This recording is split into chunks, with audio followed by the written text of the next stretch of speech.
to be opening Mitchell Stark. He will be opening the bowling for Australia. And as you guys maybe would remember, Mitchell was the hero from the England game. Yeah, man. So ball one is about to bowl. Mitchell Stark will be bowling. So I said to be an exciting one. First delivery is wide outside the half stump. Two to be taken by the keeper.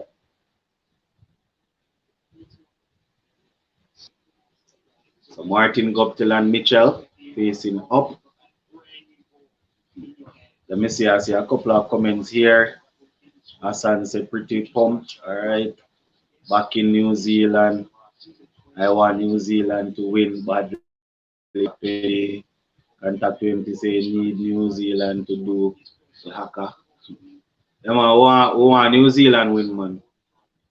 So it's the second delivery of the game, which will start bowling to Guptill. This one is crunched through the covers for 4. So that is the first boundary. New Zealand will definitely want Martin Guptill to get a good start. Usually when Martin Guptill gets a good start, it's almost a foregone conclusion that the batting unit will do well. So let us see how it will go. Yeah, man, Sheldon Smith. Morning, morning. Welcome to the morning live, man. New Zealand taking on Australia. All set to go down. So 4 without loss after 2 deliveries. Mitchell Stark operating. Outside the half stump again, and this one is crunched through the covers, but there's a man down there on the boundary. And we now have 5 without loss after 3 deliveries. Shots of cricket. Morning, morning, morning to you all. Yeah, man. Blessings, blessings, guys. Hope everybody is doing okay now. It's a beautiful Sunday morning here in Jamaica. A bit overcast on the outside. So, not sure if we're going to get some rain. But as far as I can tell, or as far as I can see, New Zealand and Australia, they are set to have a fair day. And that is exactly what we want. Yeah, man.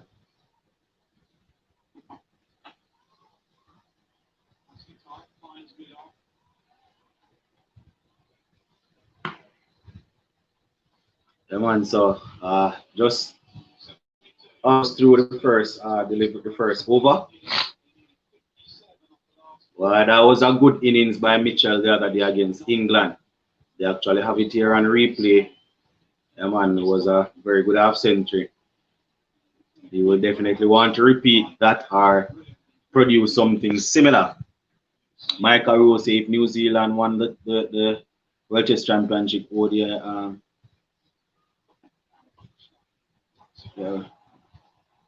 championship and T20, they would be the kings of cricket and have a special title. Yeah, man, they will definitely be top. Shots of cricket say tell about some West Indies tests. Well, West Indies, their warm-up game was supposed to start this morning, but based on what I gather, a lot of rain. I'm not sure if a ball was even bowled. I'm gonna have to double check. But based on the test, not gonna start for now. Contacts say New Zealand have been to all cricket finals. Yeah, man. ODI World Cup final, Test Championship final, and T20. This is the golden generation. Well, you can almost call them that, yes. Seeing that they are producing, but in terms of having quality players in the team at one time, I don't know if the bowlers would definitely put in a show for to really make up the whole title of golden generation. But we have to remember that at one point in time, they had Shane Bond, Daniel Vittori, Brendan McCullum. Guptill was there still. They had all of those guys playing together, Yeah, man. Yeah, man, they have all of those guys playing. Morning all.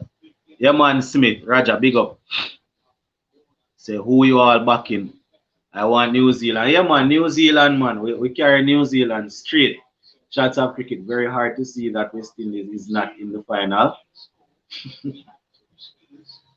Contact 20 say all other sides seems to be having some strange injuries while Australia are finding form. Yeah, man, the peaking early. Yeah, White, blessings. Blessings, White. Welcome, welcome, man, welcome. We are here. So after the first over, New Zealand batting first. They are nine without loss. Uh, First over was bowled by Mitchell Stark, and Josh Hazelwood is now bowling. Josh Hazelwood was thumped in the game against who they played. Pakistan, yeah man. Josh Hazelwood got some good beating. Roger Smith say New Zealand is a complete team. Yep. Jacob say good morning. What do you think about Shiv Chandapal? Yeah, man, Shiv Chandapal is a boss, man. Shiv is somebody that I would have spoken about on these channels on several occasions. I'm not sure if you saw the video that I did the other day when the news came out that Shiv will be working with the under 19s. I am happy. I am definitely happy for that. You understand? You know, Shiv is a man that knows the value of staying out at the crease, how to adapt to certain situations. So if he's able to transfer those knowledge, then we should be the youngster should be in good hands. You know, I am a big fan of Shiv Narayan Chandapal. I am happy for him. Contact 20 say I want New Zealand to get 180. Yeah, that would be a good score. Uh, yeah, yeah. What's your name? Cole Carney. Sorry for the mispronunciation. You know. Next comment say 180 is the goal and score. Yep, shots up cricket saying which apps you edit your video. I use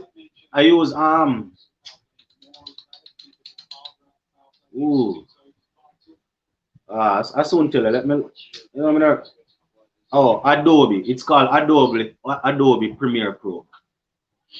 It's called Adobe Premiere Pro. All right. Good first over for New Zealand. Yeah, man, White. Not bad at all. But Josh Hazelwood is really keeping it tight in the second over. I think he has bowled 4 dot balls. New Zealand need to score 200 to make Australia nervous. Yep, hopefully they don't lose any wickets in the power play. All right. Jacob, so what do you think about the new opener will open with Brathwaite? I haven't seen much of him to be honest. Jacobs. His name is Solazano. Josh Hazelwood was bowling such a good over. The fifth delivery, he bowled one down the leg side, a sharp ball, and Martin Guptill just helped it down, and he went down to the fine leg boundary for 4. So after 4 dot balls, he bowled yeah, it was a good line, but didn't even have a lot of pace. So 4 there. Yeah, man. As I'm saying, Solazano, I haven't seen him. Based on what I would have heard, seems to be a talented guy. So hopefully he will be able to get some runs. But I haven't seen him, so I can't really judge him like that. So 13 without loss after 2 overs.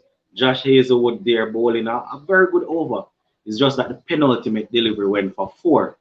But he had 5 dot balls in that over. New Zealand will definitely not be happy about that. Shots of cricket say West Indies are looking the way of India. That's sure. Even say is Salazar now opening batsman? Based on what I heard, I think it was Roger Harper saying it seems as if he's going to be asked to open. Initially when I heard about him first, I was hearing that he's a middle order batsman, but based on what I'm hearing now, it seems as if he's going to open. My ESPN Plus stream is like half a ball behind your commentary. Oh, yeah, man. So over number 3, Glenn Maxwell comes on for over number 3, and this one is just stroked beautifully over his head for 6. So beautiful shot there by Mitchell. Glenn Maxwell coming in with his gentle off spinners. Mitchell just went on the front foot and gently stroke it straight back over his head for 6. So there you have it, guys. The first 6 of the game, right in the slot. Mitchell got to the pitch of it and just stroke it nicely, a fraction of maybe about a couple feet away from the side screen. Second one, this one is played into the leg side and they scramble for a single. Do you think that the selector have made a good choice by finding a new opener rather than go with Powell Campbell and Sunil Ambrose? Yeah, I think it's about time, Jacobs. We try and find somebody to work with because Powell has played so many games and he's just getting 20s, 30s. I mean, he get a 40 the other day, but if Solozano really is able to go out there and do his thing, then it would turn out to be a good choice. Campbell, I don't know if it is time to get back Campbell in the fray because he failed a whole lot the other day. And Sunil Ambrose, haven't seen him in a while. All right, so this is the fourth delivered by Maxwell, and they get a single off it. So yeah, man, going on pretty well there. I think Mr. Lover is on the stream. Mr. Lover, what's up?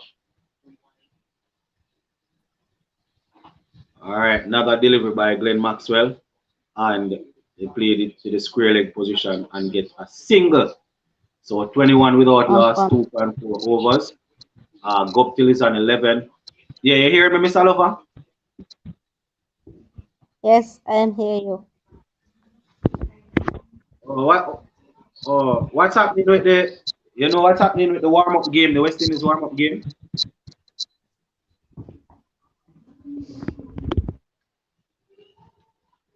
No, I hear. Powell and Campbell had their chances, says Christopher. Yeah, I agree.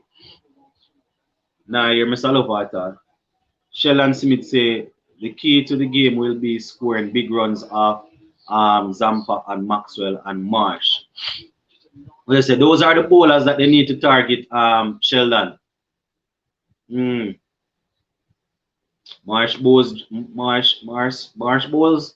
gentle medium pace, as but he's usually very accurate, so you have to be careful. But as I said, they definitely need to target a couple of bowlers. Funny enough, Josh Hazelwood, who usually bowl good line and length, Pakistan targeted him the other day and got a what? About a 49 off his 4 overs, I think it was. So let us see how it goes. This, oh my word, what a shot! Man, this one by Martin Guptill, back up a lane by Josh Hazelwood, ball. Guptill just stood and basically punched it through the covers for 4. Just outside the half stump, and he just stood See and what a shot. punch it right underneath his eye line and just punch it down to the boundary for 4. So another boundary there for Martin Guptill. As I said, guys, Martin Guptill, whenever he bats well, New Zealand usually put runs on the board. So let us see, still early days, 27 for 1, 3.1 over. That one is down the leg side, and Martin Guptill is able to clip it into the onside and get a single. Who you will play in the final 11 for the pace bowler? Roach Gabriel sees Hola. Roach Gabriel sees Hola. That is a good Jacobs is a good unit that I wouldn't have any problem if they go with Roach, Gabriel, Seals and Hola, but because of his spin, they're going to drop somebody. They're going to drop somebody. Seals, yeah, he has been taking a lot of wickets, so I doubt they're going to drop him. Jason Hola, the #1 ranked all-rounder, that will be expected to bat and also take wickets. So those four there, they are actually the players that I went for. I wouldn't play Kyle Myers. So Jason Hola would bat there, and then I would be able to bring in a spinner. Hello? Max, can I? Oh, hold on there. I mean, here, Mr. Lover, I'm plugging this. Yeah, Mr. Lover, you hear me? Yes, I can hear. No, man, it's not Mr. Lover, this. I'm seeing Mr. Lover's name, but this is not Mr. Lover. I don't know if he has switched with somebody. Yeah, Your predicted scores to the board. 170. 170 would be good. Well, let me say, I am thinking they will get 170, but 185 is what they should be targeting. But I think they're going to get about 170. Why it's a New Zealand not playing around. Jacob says, so who you will drop? I'm trying to remember the team. All right. So I'm not too certain about Salazar, but obviously he's going to open. So Salazar, Brathwaite. Number 3, I will have Bonner. Number 4, they're going to play Shea Hope at number 4. Whoops. There goes a wicket. Josh Hazelwood gets one, guys. So Mitchell goes, fiddling after a ball outside the half stump, took the outer edge and went through to be taken by the keeper. So New Zealand lose a wicket, 28 for 1 after 3.5 overs. So on the replay here, seemed to be nice cross seam delivery to the outside part of the bat, went through, and Matthew Wade diving forward was able to take a brilliant catch. So Australia, they have struck first, 28 for 1. All right. It's sad that they would have lost a wicket, but at the same time, you know, some runs on the board. Runs on the board. Yeah. Who is this? Sachin. Yeah, man. Mitchell gone. All right. So as Jacobs was saying, yeah, Jacobs was asking. So let me see if we can give you.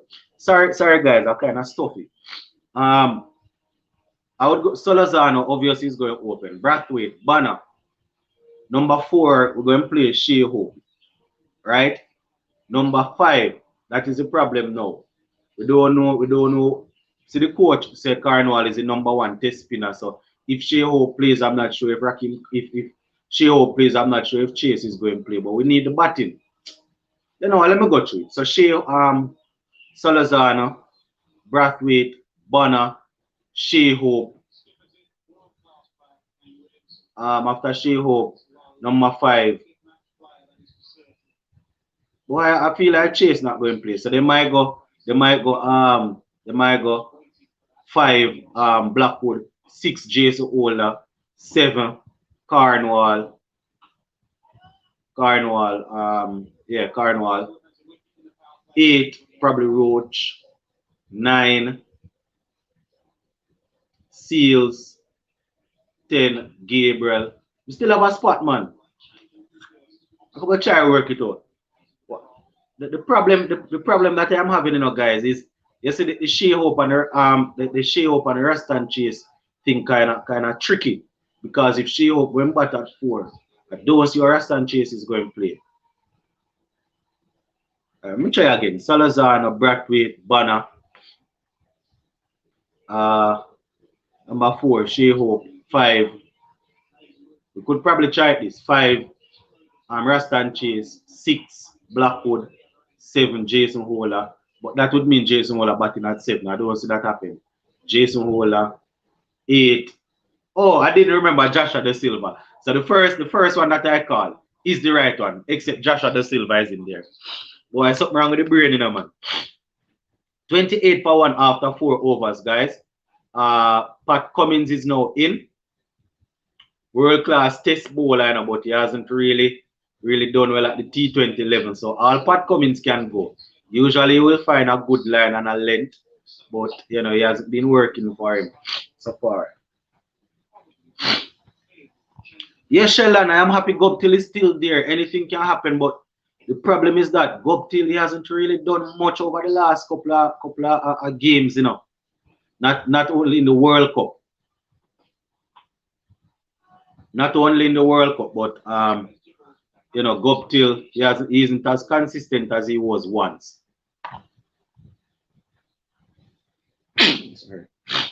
Sorry, guys. Kyle Meyer is not even in my team, so let me go again, guys. I just remember Joshua De Silva. So Salazar, Brathwaite, Bonner, Shea Hope, Blackwood at 5, Holder at 6, Da Silva at 7. At 8, you would probably have Carnwall. At 9, you would have Roach. 10, you had Seals, and 11, Gabriel. But that would mean that Brathwaite and Blackwood probably going to have to help out Cornwall, because it would be the only spinner, and I doubt it's going to happen like that. So it's a possibility that one of the pace bowlers might not play, and Rastan Chase and Cornwall play together. Not sure what they're going to do. Shatsi, I think Shea Hope is a keeper batsman. Da Silva going to play, man. They're going to bat Shea Hope at 4, based on what Roger Harper was saying. So, Australia really tightening down things. Pat Cummins first over the first 3 deliveries, 3 dot balls, and the fourth one, they pick a single. So 29 for 1, 4.4 overs.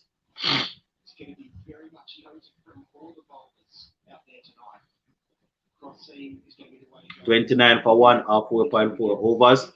Let us see how this is going to go, because I want to tell my viewers and subscribers right now why Australia start to put a strong hold on them, you know.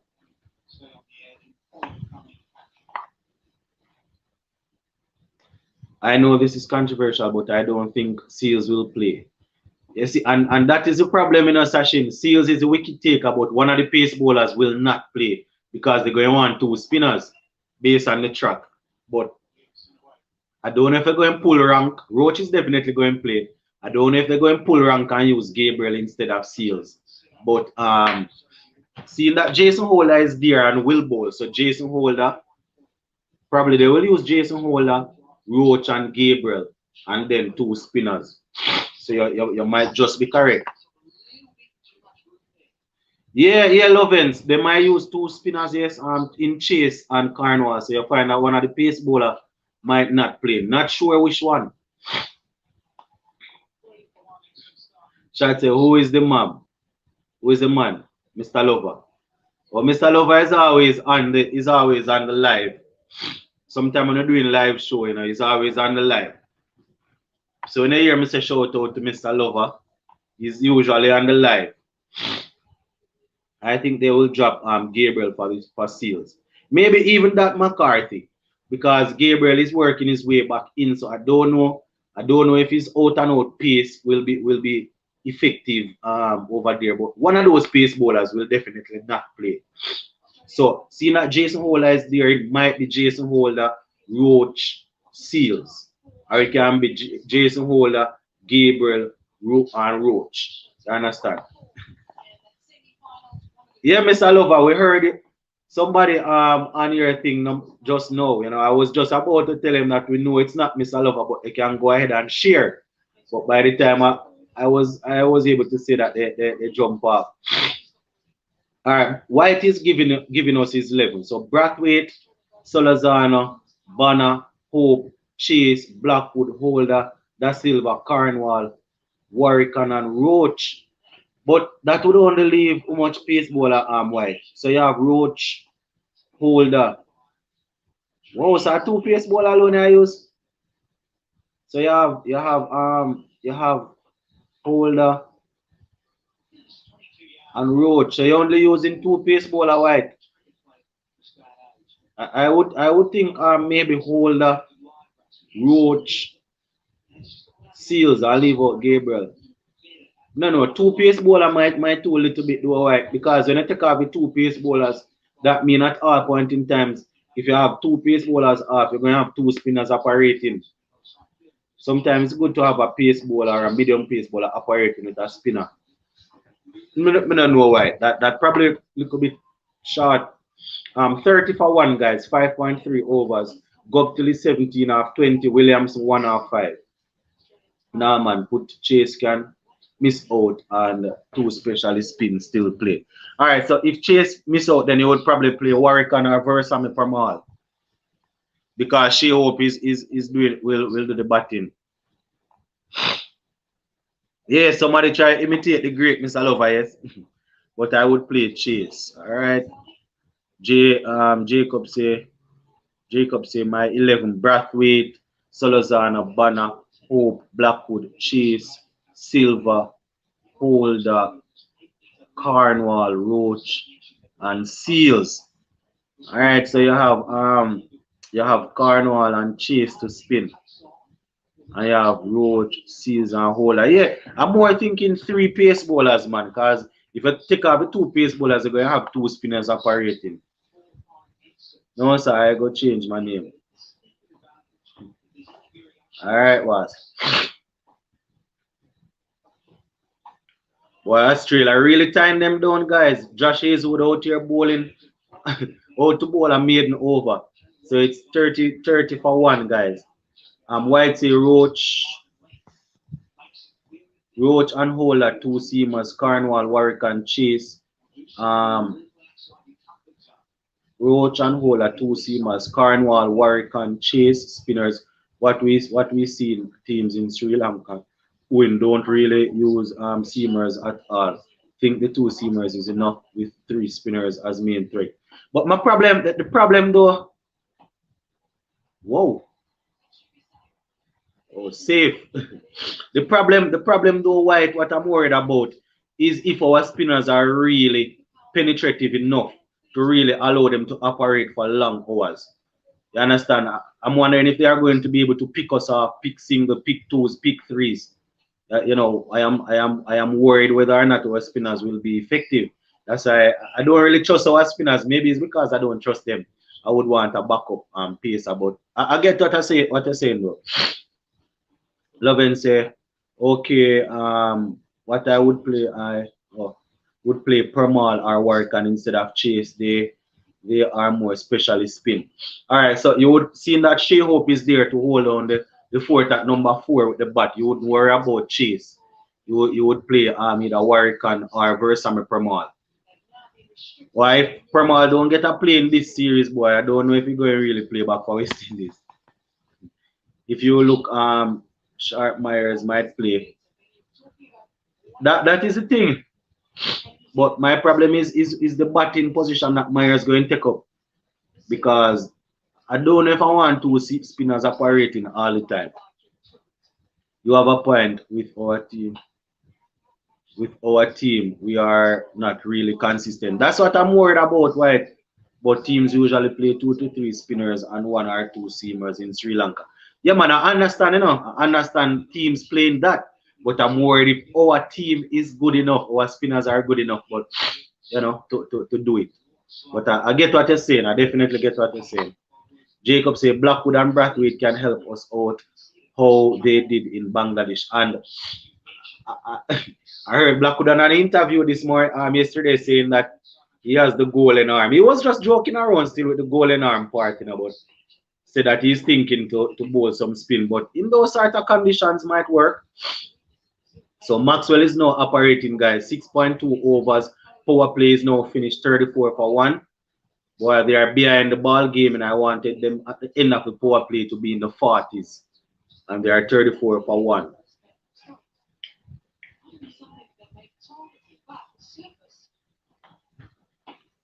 Glenn Maxwell out here holding down a good end. So far, 1.3 overs for 11 runs. That is definitely good enough. But they need to get some run off of Maxwell.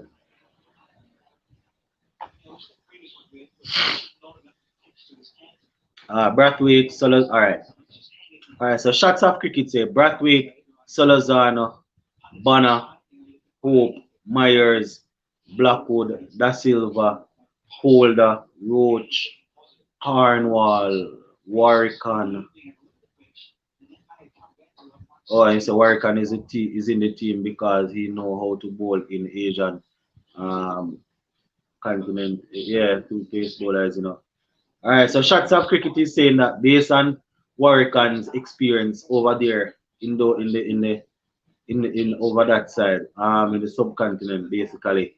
All right, I say Warrican will definitely come good for us. So 2 pacers enough. All right.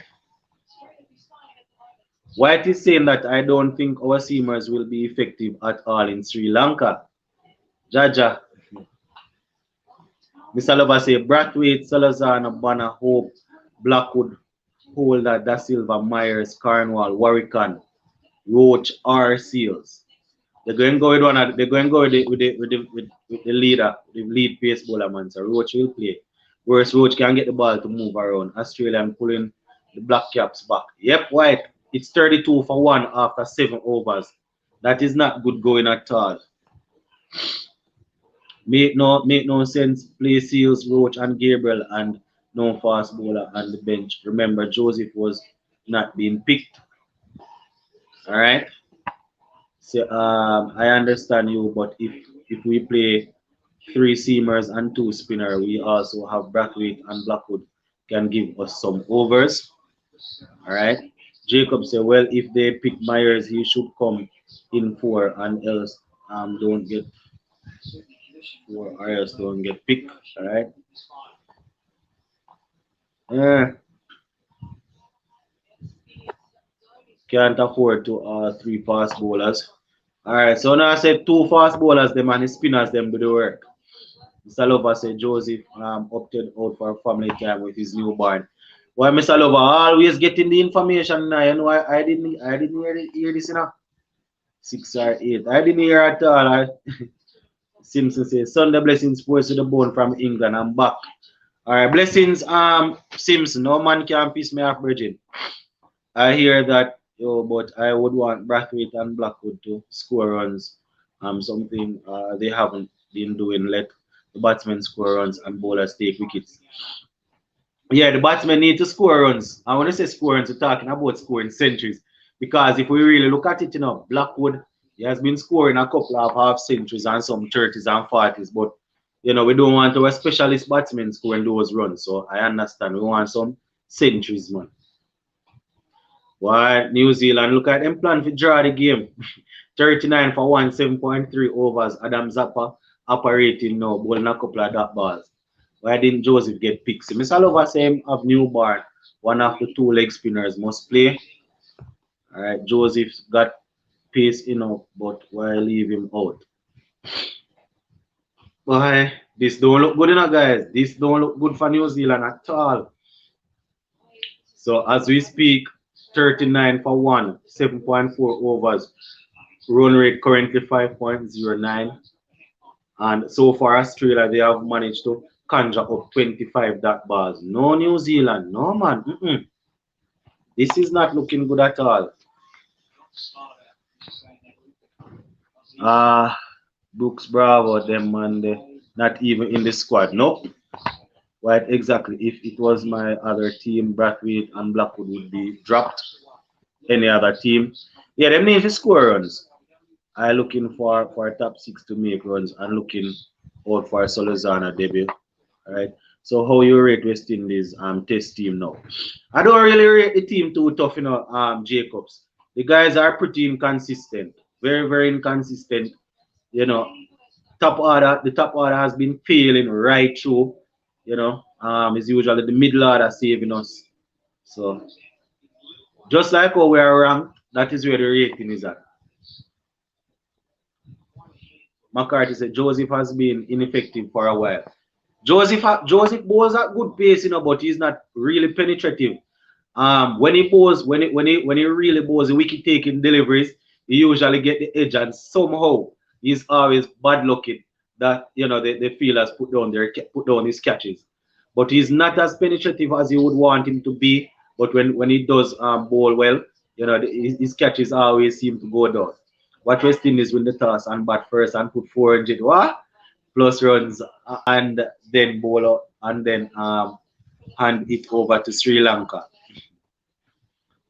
Kane Williamson, boy, no look good in a T20. Might be struggling in this game, but usually Williamson's class comes out, man. Usually give you a good run a ball 30 or a run a ball 40.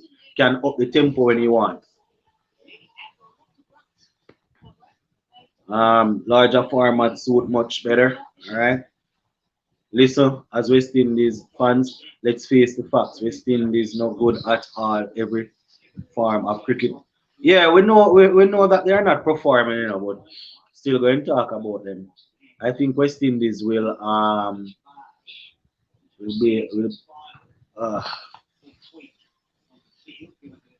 I think West Indies will play a day and a half and bat a day and a half and score 3 to 5 runs per over. So hopefully we can get 450, 550. Well, Mr. Lover, Different West Indies you're talking about. Well, Sir Lovens, him struggle a lot. Yeah, the women did pretty well. The women did pretty well. We won the third and final ODI game against Pakistan. Stephanie Taylor got a century. Yeah, man. They didn't do too badly at all. While the guys here, they are trying to up the tempo, but Australia is really stifling them, man. 43 for 1, 8.3 overs. Marsh is now bowling. His first over three. They are three balls so far, and they have gotten three singles. Yo, a class player still just don't like him style in T20. Him slow. Yeah, he's not the quickest. Yeah, Mr. Lover, yeah, man. I give you Antosi if we score 500 runs, Mr. Lover. Hear that, Mr. Lover?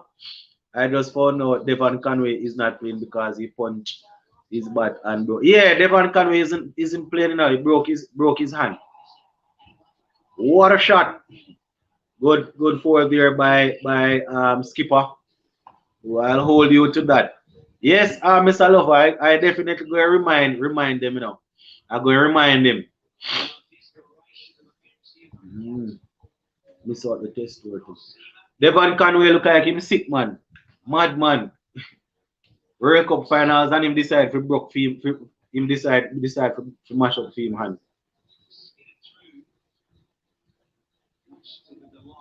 So finally a boundary guys.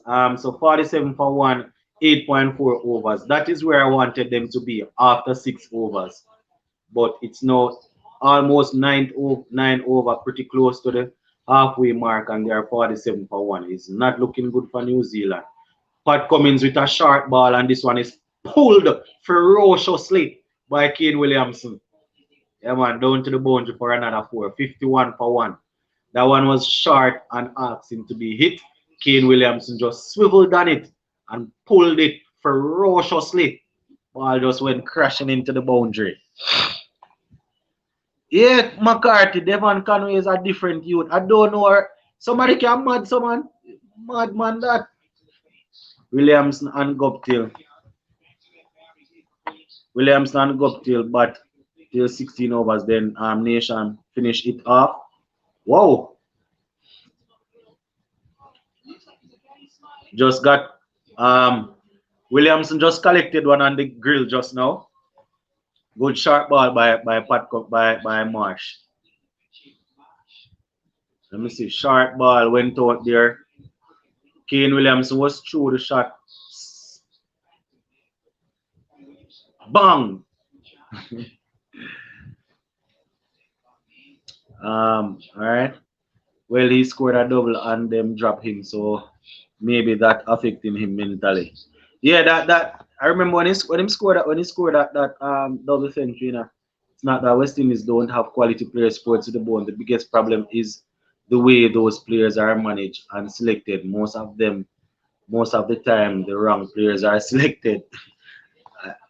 Yeah, sometimes some of the players selected, they you have some players that actually perform better than them and they can't get selected. Bro, Australia bowling line up is well stocked. Yeah man, Eastern, they have Marsh, Maxwell, Stark, Pat Cummins, Hazelwood. Good bowling unit that man. And Zampa. But Williams normally bat for a period of time. Yeah, Conway got his emotions got the bit Conway got let his emotions get the better of him. Now he's ruling the day, especially in the final. Boy, Conway look at they need to check out Conway mentally, man. They need to check him out. That man look like something wrong with him head. Alright, just give me a second, guys.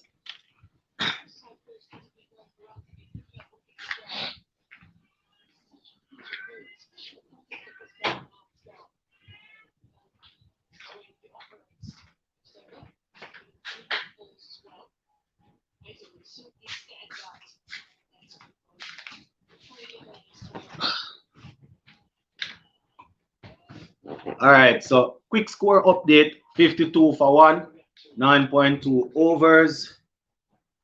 Go up till 25 from 31. Williamson 16 from 17.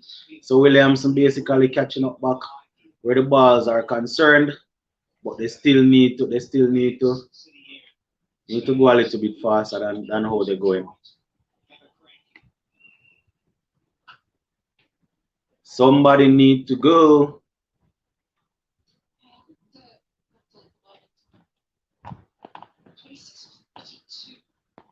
So sports to the bone, how in the West Indies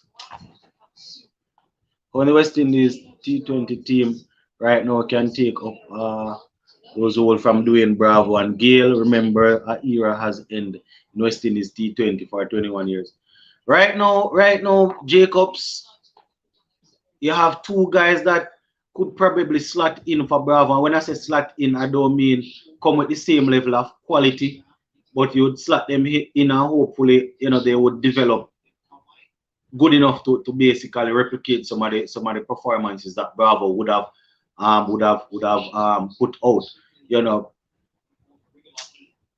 what's his name? Mm. Romario Shepherd. Romario Shepherd is there, and we still want to see Drakes in a couple of games, and then we'll see where he's at. We saw him in the CPL; he did pretty well.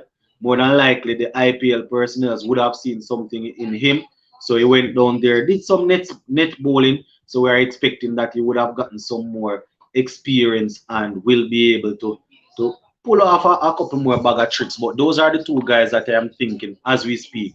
Where Gale is concerned, I still don't see anybody to replace Gale. Lewis is there and has been there, but I don't see who we're going to use replace Gale. I don't see any T20 batsman that is going to come and dominate like that. You understand? I don't see any T20 batsman that is going to come and dominate and go and be that consistent. If Shemran Hekmaya decides to be serious about cricket, they could probably use him to open. I think he would have opened on a couple of occasions. But then maybe they don't want the two left-handers up there. But if he decides to be serious about cricket, then maybe you could sort of play that sort of role. Gale at one point in time identified Nicholas Pooran as the next universe boss, so I don't know. Is a mandatory to bat with helmet against fast ball? Is it mandatory to bat against fast bowlers with helmet? I, I don't know if there is actually something written down, but I can't see who would want to go and bat without it based on what would have happened over the past couple of years. We lost an Australia cricketer just a couple of years. Phil Hughes, I think his name was. I don't remember what his name was. Was it Hughes or something like that? But something might be there. Something might be there though. Salova says swing bowlers. Conway has had chance to play in the Test final and the T20 finals, and he gone break his hand. Conway sick. You me tell you the man sick mentally. I believe Chris Jordan and Archer. I believe Chris Jordan and Archer should return to play for West Indies. England cricket have a lot of race issues. The thing is that we haven't heard any of them going through that where the team itself is concerned. People always going to say things, supporters, people living in the country going to always say things. But if a man believe that they qualify to play for England and it will be better for them and their family, they are going to do it. It's harsh. Some people will not be able to accept the true this because of how harsh it is. But the fact of the matter is that England, they are way ahead of us where cricket is concerned, where developing cricket is concerned. The issue is where the fans. I haven't really heard anything where players would have struggled with that sort of abuse within the team. You have people that support the cricket though, that once something like that happens, once the black player don't perform, they go at them. But I mean, if Archer and Chris Jordan feel comfortable representing them and feel at home where the players are concerned, then they are going to do that because people are always going to do what they want to do. Well, Pierce sneezing, peeps. Oh, so throughout that talking, guys, it was a juice break, so nothing was happening. They are back now, 58 for one. Back in the days, Richard's not with helmet. Yeah, that is back in the days. Things change, I know. Ramar Shepherd, Drake's Odin. Yeah, even Odin Smith. Rutherford is another batsman that I really like. Came up Dominic Drake, Bravo, replacement. Shepherd is called uh, pound for pound, Russell. All right. Um, we're yeah, Rutherford is somebody that I rate also. Mr. Lover change him name. Mr. Lover said the original the original 268 Rutherford, Hemorrhage, Kenara Lewis, Jimbo. Them guys are all old too. Well, Mr. Lover, so seriously, Mr. Lover, you aren't the one that came on this morning. Somebody came on with the name Mr. Lover, and when I let him in, I heard a female voice. I thought maybe it was your lady logging in for you. Salova said poor and start off as an opener, so I won't be surprised. Christopher said Hetty has a lot of potential. He really focus. He can go far. Yep. That's why I say if he takes the cricket serious or if he wants to play cricket. Yes. Yeah. Paul. It was yeah. Yeah man, it was real sad though. He got struck at the back of the head. Yeah. Easton say Jacobs there.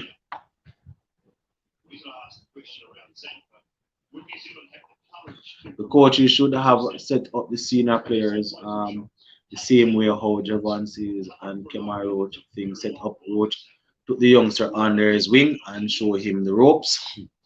And he did extremely well in the test. All right. What? Ah!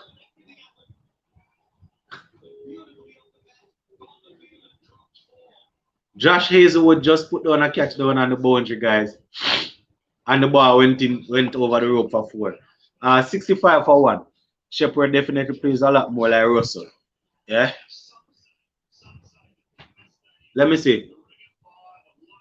I think they are blaming the light, but the ball went straight to him. Don't know if it's the light. My dude well said concerning England, they are way ahead of us in cricket development. Agree. Far ahead. And Simpson in those days start complaining batting with helmets. Yep. No, it wasn't me. It wasn't you, Mr. Lover. So, why, Mr. Lover? Jesus, what a shot, man! My goodness. I hope you guys are actually watching the game, and sending in your comments because I can't give a ball for ball commentary because I'm reading this. I just looked at the television and saw a shot by Kane Williamson. That was beautiful. Mm-mm. Straight pass. My God. Drop. Hello. Bro, who will win today? Well, I want New Zealand to win, but Australia not looking too bad. Dangerous. So who will win today? Who will win today? I definitely want New Zealand to win. And this is another four by Kane Williamson. So consecutive fours and a no ball. Mitchell Stark getting thumped.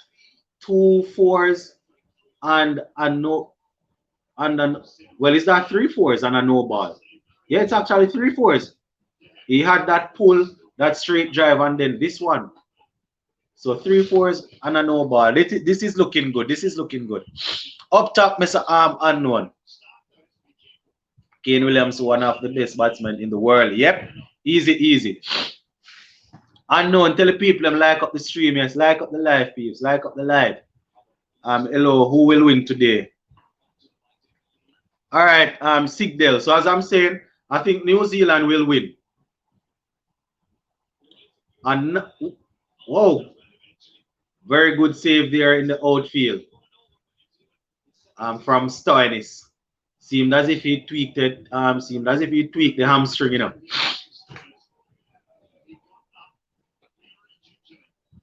Seems as if Stoinis tweak a hamstring trying to cut off that boundary there.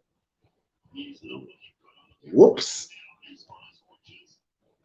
Well, Davis, what are you watching the match on? I am watching it on ESPN. I am watching it on ESPN, but If you don't have the cable and you want to watch it, you can go on Google, type in VIP Box Sport, look for the cricket icon and click it. You can even go on Play Store and download Live Cricket. If you download the app name Live Cricket, then I think you will be able to find it. Williamson looking super dangerous. Yep, Williamson looking good. Need a good. Yep. So if Williamson get a good 70, 80 today, then you know that the other guys going back around him, the Guptill and the Nishams and all of these guys. Think we have a new subscriber here. Hermaid say you are from which country? Before I answer this question, make sure that you subscribe and you seem to be a new person. This one is oh, it's a catch. Oh man. So Zappa takes a wicket. There goes man. So Guptill goes, guys. Adam Zappa gets the wicket. Yeah, man. Yeah, so the question, I'm from Jamaica. I am from Jamaica. Make sure that you subscribe to the channel, you seem to be a new supporter. Make sure you subscribe. So Guptill goes to Adam Zappa. Shot was there, it's just that it's the bigger part of the ground. Wasn't able to clear it. And Steinos got that catch. Oh boy. So Guptill goes at 28 of 35, 76 for 2, 11.1 overs. Boy, here we go.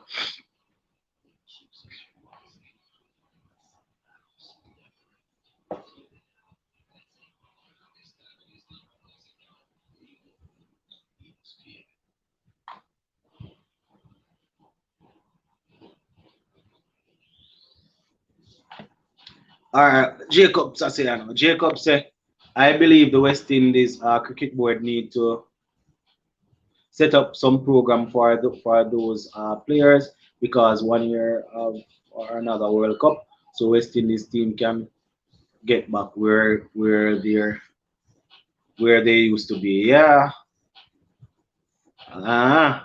definitely. Looks like Glenn Phillips needs to do some batting. Yeah, we haven't seen much from Glenn Phillips, he's actually a dangerous customer, Looks even a bit on the heavier side. Don't know if it is muscle or fat, but he looks a little bit heavier than he looked a couple seasons ago. So Glenn Phillips, as I rightfully said, who is that? Sachin, as I rightfully said, Glenn Phillips definitely going to need to maybe put in some work. White says Stoinis injured himself. It looks that way when he was trying to stop a forward before the catch. He got up, was looking gingerly like he tweaked an hamstring, but he's still out there, so not sure. He's still out there.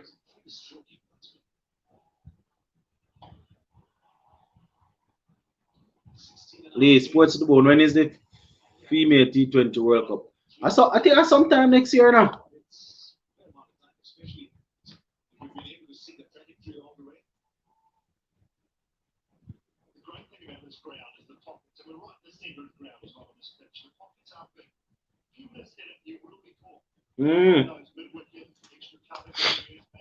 Hold on. Yeah, man, next year. So they have it up here. Hold on. Like, let me say between February and March, sometime there. Would you compare Zampa to Hussein? No, man, two different spinners, two totally different spinners. But in all honesty, Zampa he's ahead of Akil Hussein. I mean, Hussein has shown that he's able to bowl 4 overs and give away just a few runs. But because of Zampa's style of bowling, he takes a lot of wickets, even though sometimes he goes for runs. But Zappa is ahead of him, man. Mr. Lover say, I don't know if it's T20 or ODI though. Yeah. Oh. Guptill did the right thing. He was not batting quickly enough, so he hit out. If he came off, it would have been a nice. Unfortunately, he did not. Yeah, it was a good shot, Sheldon. It's just that if you miss it or mistime it there, you're going to get out based on the size of the boundary. But nothing was wrong with the intent. Nothing was wrong with the intent at all. It's just that he didn't clear the boundary. So it's now 81 for 12 overs. Glenn Phillips will definitely have to tee off. We haven't seen much of him in a little while. Boy, I don't know how many persons on here are actually from Jamaica as we speak. You can just identify yourselves because I know you might want to hear about the schoolboy football that is going on. I know I have a couple of persons from Guyana and Barbados and things probably on now. Don't know how many persons from Jamaica on. But in case you're on, you're one worrying about the Manning Cup. Yesterday, we had a couple of games. Mona High School, they went down to Kingston College. Look at Sean Pollock. Sean Pollock there in the crowd seems to be his wife that he's with. I haven't seen Sean Pollock in a while, man. They need another 19 runs over before the 15th. Yeah, so as I'm saying, guys, for those who from Jamaica that want to know about the schoolboy football, Manning Cup yesterday, Mona High School, they played Kingston College. They lost 2-0. Woolmer's, I think Woolmer's won also. Yeah, man. George's won, St. George's College won also. So schoolboy football is back up and running. That is probably high now. They're going to go for that. That looks to be high. Yeah, the high. Timer is out. Timer is out. I'm Jamaican out of Clarendon. All right, Davis from Jamaica. Your team, well, from your side of the world, Clarendon College played in the Dacosta Cup yesterday and they won also. I don't remember if it was 2-3-2 or what, but Clarendon College was victorious. I think they won the Dacosta Cup last year with Coach Lenny Hyde. Yeah, man, Dacosta Cup champions. Clarendon College, they won their game yesterday. I think UAE pitches beat out not many runs this year. Probably pitch them overwork, yes. Australia. Jonas Lee say Australia winning it. All right, Jonas. Oh, you say I want Australia to win. In all honesty, I want New Zealand to win. But Australia, they are holding their own. They're not bowling too bad or too badly. As we speak, it's 83 for 2, 12.2 overs. Right, so 83 for 2, 12.2 overs. This is, oh man, wow. That one was actually timed. A 1 and 6 there from, who is that? Kane Williamson advanced down the pitch to take on Glenn Maxwell. Batterman actually came off the bat, top and carried it all the way over the boundary for 6. So very good shot there. That is timing, guys. That is timing, Advance is down. Batterman came off early. The Batterman came off early to show how much this man is timing the ball. It's not easy to hit a 6 like that. It's because of the timing. Hey, Kane Williams is good, man. Not after that shot. Whoa! There goes another one. Crunched for 6, Kane Williamson. Kane Williamson turning it on. So another 6, Kane Williamson now 51 from 32. Mr. Lover say, got news for all of you. Regional cricket should be back from January to February. But Mr. Lover, I have been telling the people this from about 2 weeks now. Unless it is totally confirmed now. Remember Jimmy Adams came out a couple weeks ago and said that they will be looking to start regional cricket from the last part of January into February. So unless they are saying that, yeah, it's dead confirmed now. The captain showing his class. Yeah, man. No ball. Australia, my second favorite team. All right, Jonas say Australia, my second favorite team. Who is the first team? Where are you from? Another one, yeah, man. 50 for Williamson. Pango from Kane, yep. Williamson batting well. Yeah, man, Williamson doing well. Sharp ball outside the half stump. Another one played through for a single there. Mr. Lover say it's confirmed 4 or 5 rounds, I think. All right, sounds good. I think that there might be an article up then, so you know, as soon as I am finished on here with the phone, I will go on and take a look at it. I'm going with New Zealand also, but Australia always come through and the big, yeah, exactly, in the big game. Exactly, Michael. That's what I'm saying. We want New Zealand to win, but when it comes on to the big stage, Australia, they always tend to put together a good run or a good game. Oh, Jonas, I'm from Barbados. My first favorite is just you're from Barbados and Karen, Australia. Usually us Caribbean people don't want to see Australia winning. All right, Jonas, you're from Barbados. All right, welcome, man. If you have not yet subscribed, please remember to subscribe. See?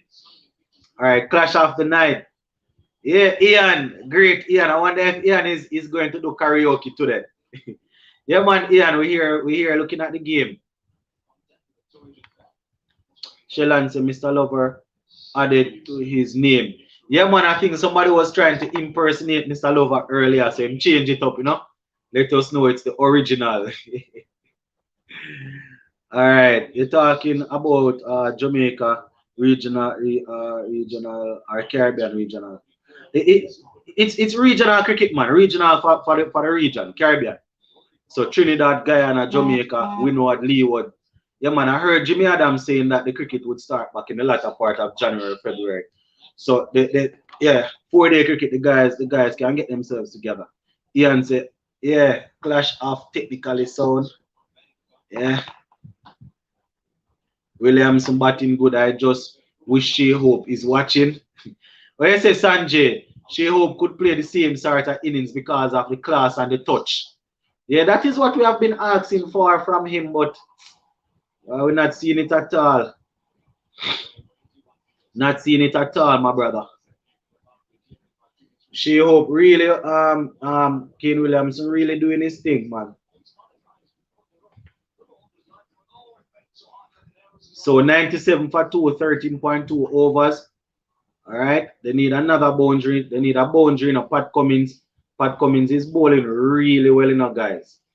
Really, really well. 1.3 overs for 3 runs. That can't work.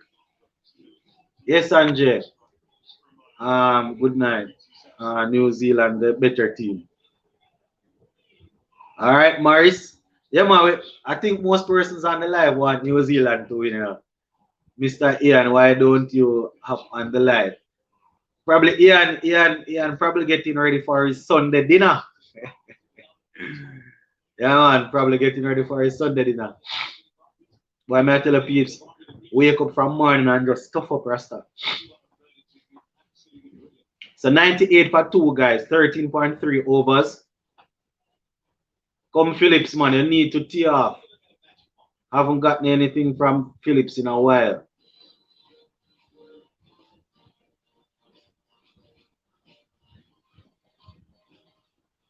Hey, guys, you know who I haven't seen in a while?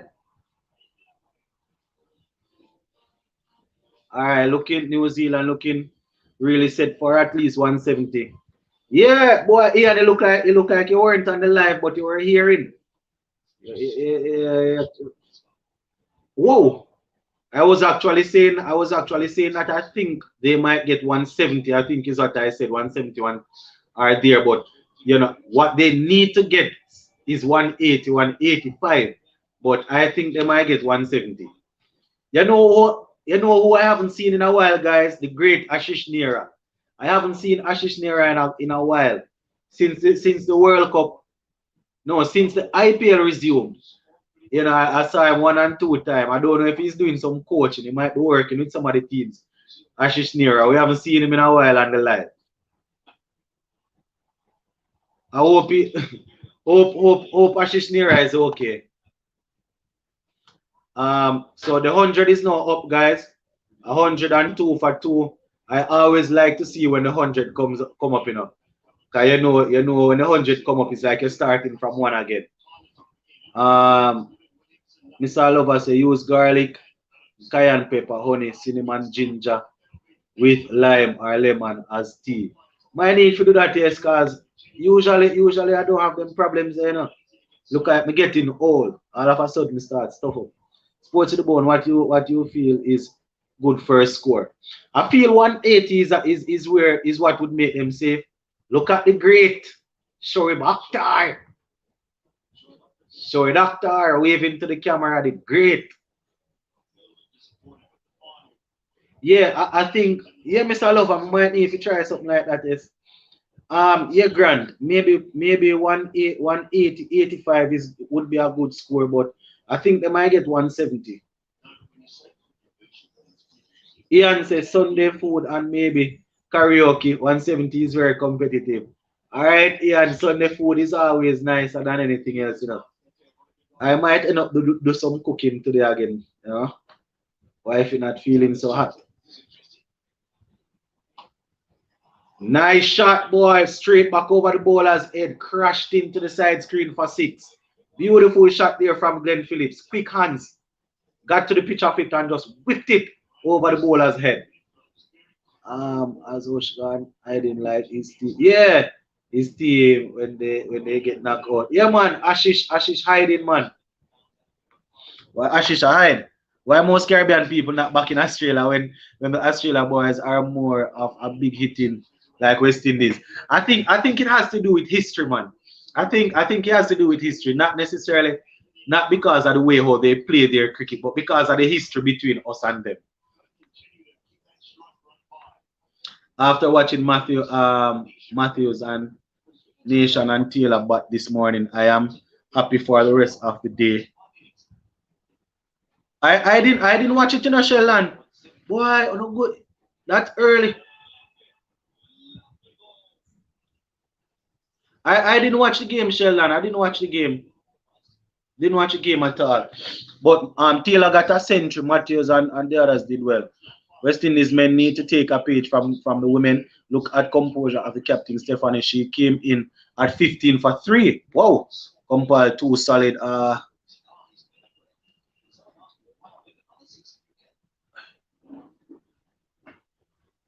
hold on guys. 2 solid partnerships. Okay. Mr. Lover say 190. Australia tend to be racist society at times.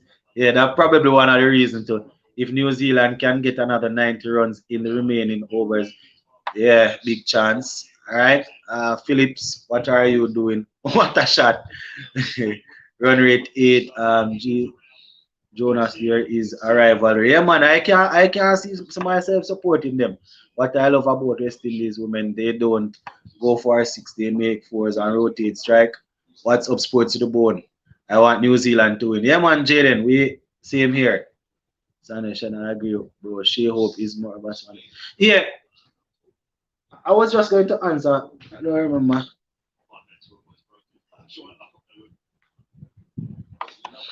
Yeah, man. Yeah, but there is a rivalry there with Australia. The only time I slightly support Australia is when the Ashes is playing. I don't like to see England winning anything. That's another shot there now. Another 4 guys. Another 4 by seems to be Phillips there. So 114 for 2. Adam Zappa going for some runs here. Yeah, the only time I back Australia, I mean they have a couple of players that I really like, you know. In all honesty, I am a big Stephen Smith fan. There goes the confession. Even though he was caught up in the ball tampering saga, I am a big Stephen Smith fan. I don't know if it's because he reminds me of Shivnar and Shandopal, but as it relates to going out there and stuck him to the task and just batting. I really like him. Yeah, New Zealand night. All right. Yeah, man, in the women team, players take responsibility. Yeah, Sheldon, I haven't seen any of the games though. Those time I am actually sleeping. I think the game start. I think our 3 games started about 12 midnight or 1 a.m. Those times those times I'm asleep, Rasta. Steve Grant say, Philip coming to the party today. Yeah, man, it's about time, yes. It's about time. It's about time Phillips give us some runs. Conway not in the team, so good time for somebody to step up. 12, Mr. Lover. No man, them time I'm asleep. Those time, 12 midnight I am at Dream World. Mr. Yeah, midnight I sleep, man. If New Zealand get 170, this will be good. Said Nishan in next. All right. Well, say based on the fact that there are 15 overs in, if one of them get out no, Nishan would be a good man to come and finish up. Moses say England will win the Ashes. England. England going with the Ashes. All right, boss. I hear you. Little, they say brave. What they say? Look for fortune the brave. Another 4 there.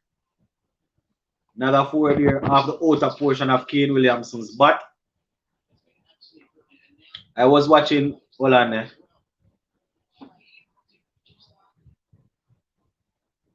Imagine not even 1-6, but managed to score 266. Yeah, I was watching this game all the time, and as soon as Ian Bishop starts commentating, there's just a better experience. There was a lot of excitement, I guess, because he's talking in our language, you know. I mean, everybody talking English, but they maybe because of the what would call the accent, you know, and it brings a lot of excitement to the thing. Wow. That one pees off the outside, the outer portion of the bat again. And Steve Smith is not able to wheel that one in. So another boundary. Yeah, that's right. All right. England will win. Well, Jaden, if I follow Jaden, man, you know that Jaden was hyping up the thing and saying that West Indies going to win the T20 World Cup. West Indies going to perform. Everybody going to score runs. West Indies going to win. Why are you easy in a Jaden? Why you say England going to win? Remember, they are playing in Australia this winter. Yeah, plus England team not so strong, you know. England team is not very strong at all. And I think they're gonna have some issues with Marnus Lamache. Lamache, as we speak, is racking up centuries upon centuries over there in the league that he's playing in. Williamson following the rules. Flash hard. What you say? If you flash hard. Yeah, England, anything can happen, you know. I think Joe Root might pose some issues, you know, but Joe Root has been in very good nick. But in terms of the bowling unit, Jaffa Archer, I think is still going to be out. Whoa, picked it up. Leg side 6. Here Ian Bishop, monster us. Australia gonna kill us in the Ashes. Yeah, man, White. I don't know if England going to manage it at all. My birthday was Friday. Really, Ian? My birthday was Friday, the 12th November, so I was busy son practice match with national basketball. Oh, your son playing? Okay. Your son is a basketballer. I had no idea that it was your birthday. Happy belated birthday, sir Ian. Big up yourself, man. Happy belated birthday. You know, happy to have you as a part of the family. And I hope to see your son in the NBA pretty soon. Yo, they need 60 runs from 4.3 overs. 6, another one, Williams. So you beauty. Yeah, man, that is Ian Bishop. Yeah, man, shout out to Ian, you know. So 128 for 2, 15.4 overs. Oh, under 17. All right. Yeah, man, let him continue, man. Let him continue. Hopefully England can win the Ashes. West Indies still remain the only 2 T20 World Champion regardless of the result today. Yeah. 128 after 20 overs. Looking good. Yeah, man, looking good. Paul. 128 for 2, 15.4 overs. Mitchell Stark, you know, oh Jesus. Inside out, down to the boundary for 4. What a pretty shot. Jesus. This guy here, who was on the screen talking about they don't want to see Kane Williams in in T20. And I was saying this man usually scores at a run a ball, but he has the ability to turn it up. See, he's turning it up there. What a shot, man. My goodness. Jesus. Justice Langer is mystified.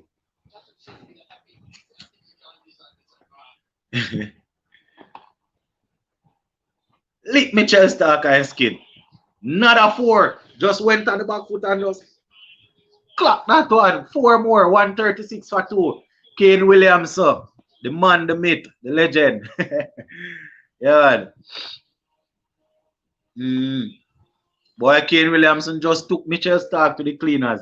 England don't have enough pace bowlers, but wickets like Australia, we have one world-class batsman, which is Root, other good batsman, Stokes, no pace. Yeah, remember, I know White. That is what one of the that is what one of the England past players, I think it was, was saying the other day. They selected a team of what they call him. I don't remember what they call him. They didn't say medium pacers, something like finger bowlers or something like that. So they're going to have issues down there, man. Because as we speaking, Joe Root is the only consistent batsman right now. You understand? So Pope is somebody that I rate. I really rate Pope, but he isn't really performing. Zach Crawley. Zach Crawley is another batsman that looked good when he came in, but I'm not even sure if he's in the squad. Next year, West Indies will win the T20. You started already, Jaden. Jaden said next year West Indies will win. All right, Jaden, keep quiet. Mind you jinx it. Another one, Williams. Yeah, man. Happy belated. Good luck to your son. Yeah. Suddenly Kane has 77. White ball at no umpire. Yeah, that's not impossible. West Indies can win. Yeah, they can win, man. Any team can win, Not for the first time that Stark is taken to the cleaners. Yeah, those bowlers do brilliantly in swinging conditions, not in Australia. Exactly. I can't see those guys beating Australia. Not say it is impossible, but I don't see it happen. It was talking about Williamson. Yeah, Lovens. Yeah, man. You see Williamson out there putting on some runs. Not even only you. You and I were talking about, and we were saying that usually scores at a run a ball and give you a good 40 from 40 or so. But while Lovens is turning it up, man. I like Pope as to perform now. Sports to the bone, Williamson is pure class. West Indies watching this innings. Not me. It's Pollard poor and captain the team and win. Pollard captain the team and lose. Why Jaden are easy, Zach Crawley debuted for England and made double century. Need to get back that form. Yeah, he was doing pretty well and he got a 70 odd, also a good looking 70, but not really performing, man. You don't have to be a power hitter. Slugger to score quickly and play exactly contact. Yep. I want contact 20. See, just come in, just wake up. Boy, contact 20, just wake. You need a class batsman in every T20 team. Exactly. Can see a Williams 100. Maybe. I doubt it. I doubt he's going to get it though. I think he will get. I think he will get in the 80s and get out. This is not me jinxing it, but I think he will get in the high 80s and get out. I think Australia is going to take another wicket, man. He might get in the 80s and get out. But he's looking good. So it's 139 for 140 for 2, 16.3 overs. Williamson 78 or 43, and Phillips is on 17 or 14. I hope gets 100. Yeah, man. Williamson can bat, man. Williamson a star, man. Being harsh. Yeah. No, man. I want Williamson to get the century, but I just believe another wicket is going to fall. Usually in the 17th, 18th over, they're about, man. Wicket. See, almost play and 17, 18 over, they tend to lose wicket. I want him to get the century, but I smell a next wicket coming. Yeah. I heard that Archer was blamed for England loss. Yeah, Chris Jordan. No man, Chris Jordan was an article was written We don't really hear people bashing him on social media, but an article was written and they called him out. They called him out individually, and Sammy and a couple other guys and Archer, was saying it's not right to single out one player, but Sammy linked it to race. Archer actually said it's not good to look at one person's stat and single him out. And he was saying he's worried about what will happen the day he does not perform well. But Sammy was the one that linked it to race. But I mean, the fact that the other England players did not come to his rescue, it's a bit strange. And sports to the bone, how many West Indies players you think will be in the IPL next year? A couple players still going to be there, man, because they have two new teams, so they're still going to be there. Maybe 6, 7, 8, they're about. They have a couple of new teams, man. Maybe 6, 7, same way. Because Fabian Allen is going to get back a contract. Pooran is going to go back.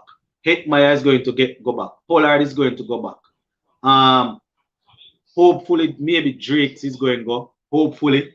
And it depends on how this year go for him. Who else? Who else maybe so? Jason Holder. Maybe. If Romare Shepherd and them guys have a good season leading up to there. But we're going to have players, man. We're going to have players. Williamson got dropped. Narayan going to be there back. Dropped on 16. Yeah, I think it was Josh Hazelwood who dropped that catch on the boundary. Sachin. Even if he gets out, he has his job as a captain. He has his job as a captain, put his team on his back true leader. Yeah man. A good knocking. I'm not saying that if he gets out it's an issue, Very, very good knock. It's just that usually in the 17, 18 over there about when you're going at it, the man that is usually set. Then usually try a bit too much and get out. 100, go come man, just watch. Alright? If not hurricane. Alright, I hear you. No, so Kane will get century. 21 more runs only. Alright, Paul, so century guy, alright. Yeah, and it was Chris Jordan. That drop catch by Hazelwood has come back to bite him. Yep, that drop catch from Hassan Ali cause Pakistan. Jordan and Archer should come back home to us. Come back home to what? Mediocrity. Yeah, mediocre cricket we play now. Love when the captain and bottom player at innings. Yep.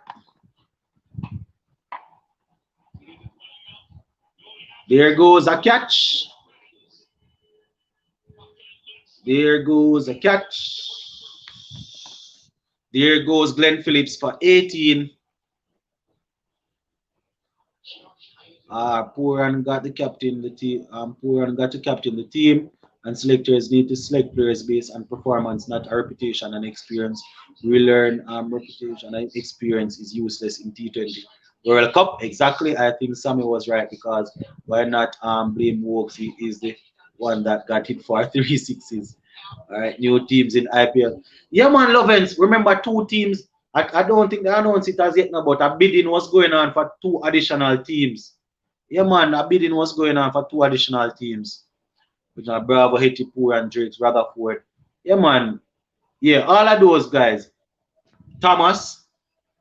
I don't know if Thomas going to go back. Probably Gail. No. where did that info come from? What info, Lovens? Which one are the info? About them blaming Jordan. It was an article, man. I saw the article yesterday, when Sammy posted on his Twitter page. I was looking for it and I saw the article. But I didn't see anybody talking. Sammy was the only person that mentioned the race thing. I'll get 2 new teams. Yep, yeah. What is your view of the other T20 regional competition? Yeah, man, I was talking about it. I was saying it will definitely help us where the T20 cricket is concerned, Ian, and building up towards the T20 World Cup. Beautiful shot there. But my issue though, Ian, is the fact that it's going to probably take away from the Test cricket. I don't see us doing anything to improve the quality of our Test cricket. Only the usual 4-day cricket we have going on. I think coming in with another T20 league, it's going to take away. Most of the youngsters going to gravitate towards it instead of settling down and bat. people going to just want play T20 cricket, and that might turn around to bite us. Yes, we need the whole England team to come out and Jordan defense. Yep, that's what I'm thinking. Pollard should take a page out of Williamson's book. The difference is that Pollard cannot bat like Williamson. 19 more runs for Williamson to get the century. The saying goes, catches win matches. Yeah, bowlers, yeah, aren't in pairs. So IPL will have like 76 match now. Yeah, Poyle's captain in T20 league, Williamson 4. Yeah. So 10 teams in IPL next year. Yeah, yeah, man, they were bidding for 2 more teams. I don't see them post it yet, but they were bidding for 2 teams. Test cricket is dying for West Indies. Yep. About IPL talking about that Jordan. Where the information is. But the bidding was going on, man. It has been there for a couple, maybe about 2 to 3 weeks now. Yeah, man. If you type it up, man. If you type right now, if you go in Google and type IPL 2 new teams, you will probably see it. Sports to the bone, you jinx Williamson. No, man, it's not a matter of jinx. When you're watching cricket for so long, you can feel things. Even though I wanted him to get the century and it looked as if he was going to get the century. Usually in over number 17, 18, when the set batsman is there, batting from early. When a batsman batting from early and gets set and is in over number 17, 18, usually they get very careless, very reckless and try to go for runs and get out. Hey, Test cricket is losing interest but not dying. We need review them to rise again. What are you talking about? Williamson is a top order Test batsman. Pollard is a lower T20 finisher.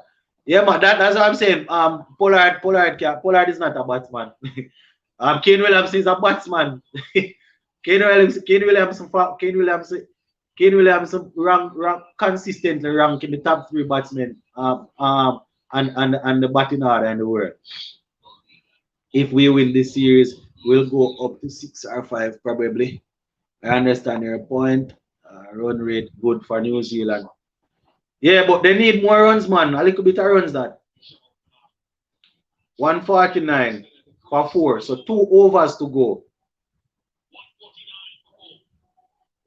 They need at least 20, 21 runs after the last 2. They need at least 20 at least. Notice I say at least. They can try and get more.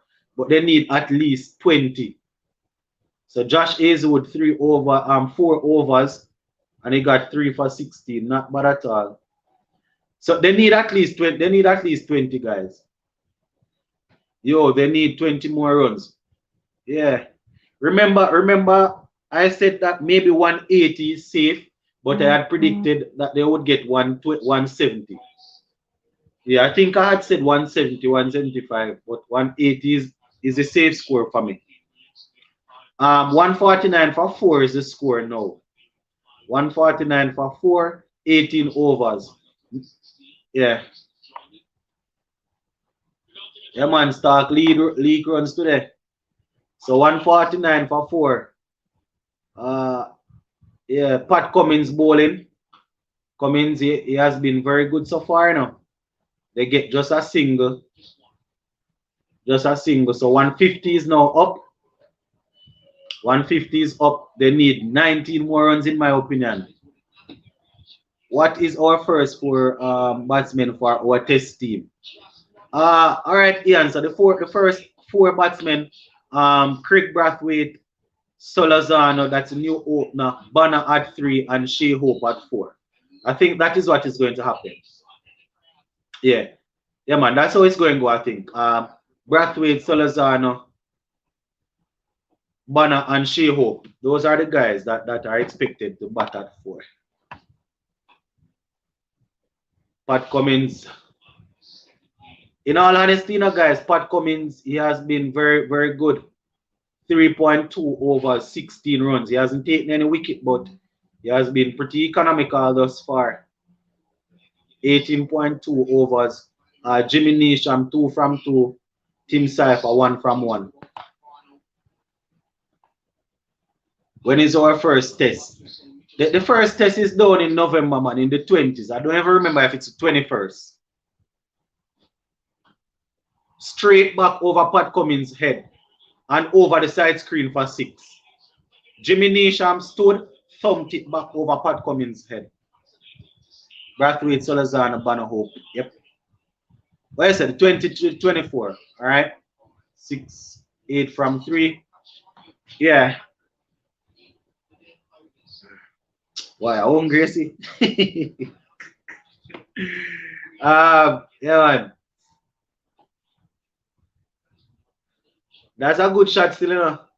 157 for 4. Jimmy Neesham taking on Pat Cummins. Slower ball. Slower bouncer. Just they got what? 2? They get 2 of it.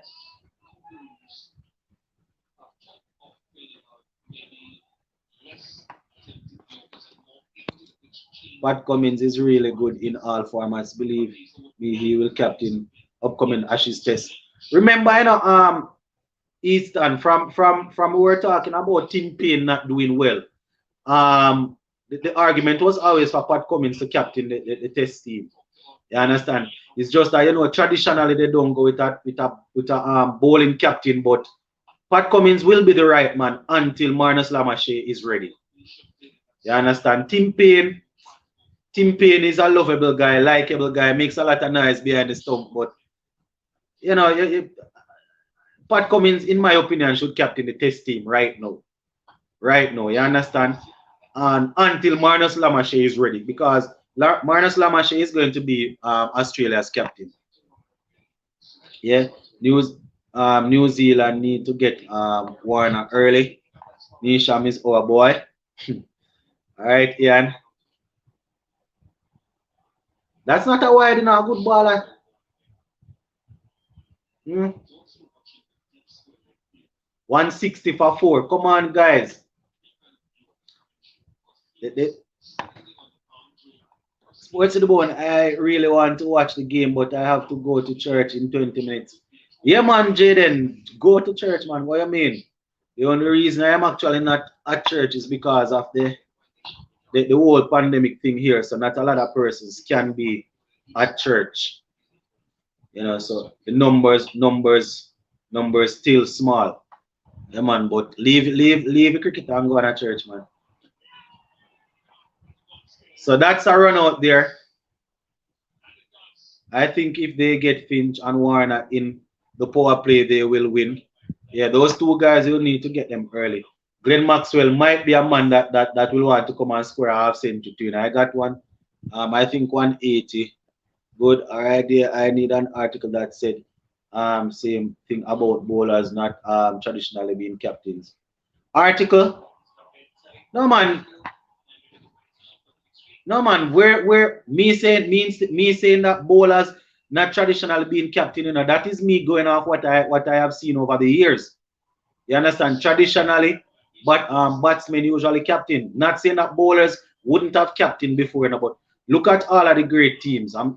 Most of the teams that the batsmen captain the team. You usually have a batsman captain in the team. I back Pat Cummins to captain, you know, and then Marnus Lamachet will take over. But you are saying, yeah, I think you were saying you need an article that say that. You are saying, uh, you read an article that said the same. Yeah, read an art. Yeah, man. He's usually batsman captain the team, man. Out, run out. Yeah, so that's a run out. Yeah, Eastern. Usually based on what I can recall over the years, the batsmen are usually the captain.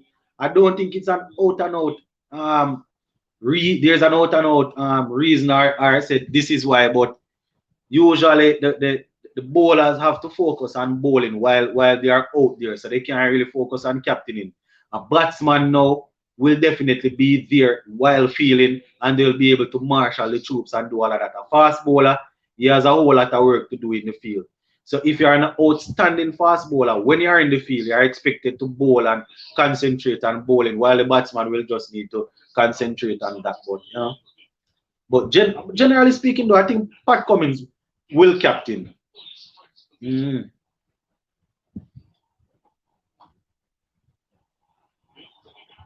for that, you know, man. Oh, it was grounded. Taylor has 5,000 ODI runs. Yeah, man, I posted a picture on the platform this morning. Shout out to Taylor. Smith should be the test captain for Australia. Just not sure if we will. What happened? Yeah, man, that is a problem in our white. Easy, easy. Smith would have been the captain, but because of what happened, and he was, because of what happened, he will not be captain in the team. I doubt it. Because of what happened, they are trying to remove that stain. So that is the only reason why he's not captain in the team. So going forward, I think Pat Cummins will maybe work it until Marnus Lamache is ready. Because Lamache won't turn it down, you know. Let me tell you why I know Marnus Lamache won't turn it down. That guy is a fighter. He loves the game, seems to know the game. And when he make his debut against England. I think Steve Smith picked up a concussion and he came in and they smacked him. I think Jaffa Archer smacked him in the helmet. He got up, then Jaffa Archer smacked him in the belly and he just got up and looked at Jaffa Archer. Cold as ice. From the moment I saw that, I said, yeah, man, this guy definitely going to be one, you know? Nah, man, bowler not really get captain. Yeah, I mean, if you're a great bowler, you're always going to be needed on the field to really work out how you're going bowl and things. So usually the batsman them, man. I thought West Indies women would lose last night. I didn't watch a game. Better to give it to a batter. I think that is the best explanation I can give you guys. The bowlers, once you're a top class bowler, you make the team easily. You are going to be expected to lead the bowling team out there, the bowling unit. So the batsman don't have any work to do while they are feeling. So once they are good enough, they will captain. Where West Indies is concerned, I can only remember one bowler that would have captained. What name again? Courtney Walsh. Courtney Walsh captained. Jason Hola is an all-rounder, bowling all-rounder, captain game. 1 in the morning. 1 in the morning, them time I'm asleep, Bridget. No, Smith will not captain again. Yeah, Smith not going to go anywhere near that again, man. Let's look at Jason Hola. Marnus Lamache looks one for the future. Yeah, Marnus Lamache will definitely captain the thing. That man loves cricket too much, man. That man loves the game. That man, and he copies everything from Steve Smith. Same mannerism, everything, where he bats, all of that. So 167, guys. I don't want these guys to get 170 and make it look like I am a prophet. I had said 170, but they need 180 to be comfortable. But I had predicted 170. They need to get more. They can't. I don't want them to make it look like I am a prophet. White said you will do previews and reviews of Ashes. Yeah, man. Of course. Yeah, man. White, definitely. The only reason I don't do preview and review of some games, is because of my work. You understand? But I don't want to cover West Indies, man. Once it is cricket, I will do previews and reviews, and the Ashes is expected to be lit. So I am definitely going to be preview and reviews, even maybe one or two watch along. And I think it might be in the thing they do. So who will be the West Indies next captain in Test cricket? Why, that is a good question. Will we have a Test team in the future? That is what they need to ask.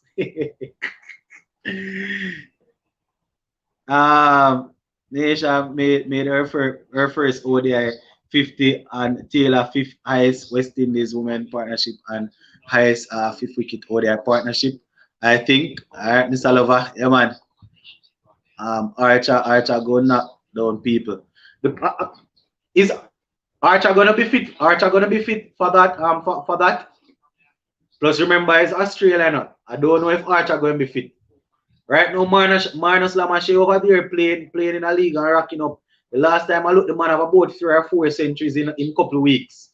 Yeah, man. So he's there. 169 for 4 guys, 2 deliveries left. And this one, they're going to get what? A single, just a single.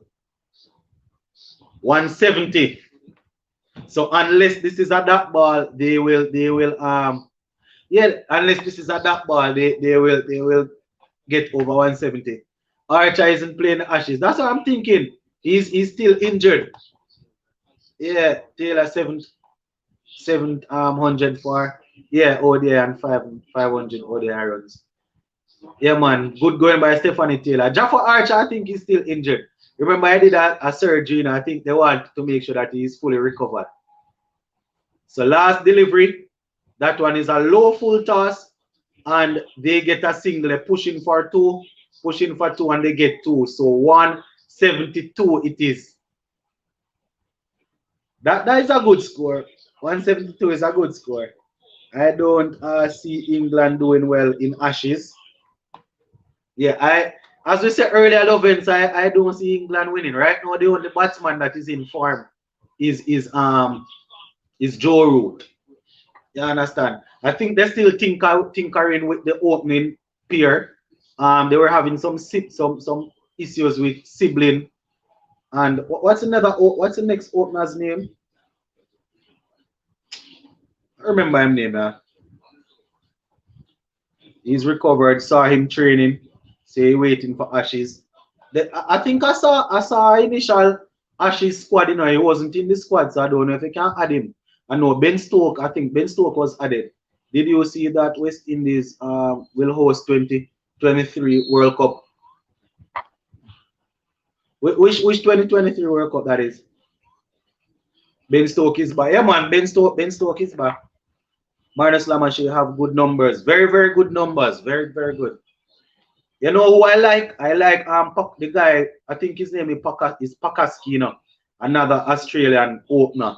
But he has gotten hit in that head about 3 or 4 times so far. So I don't know if they're going to if he's still going to continue with the game.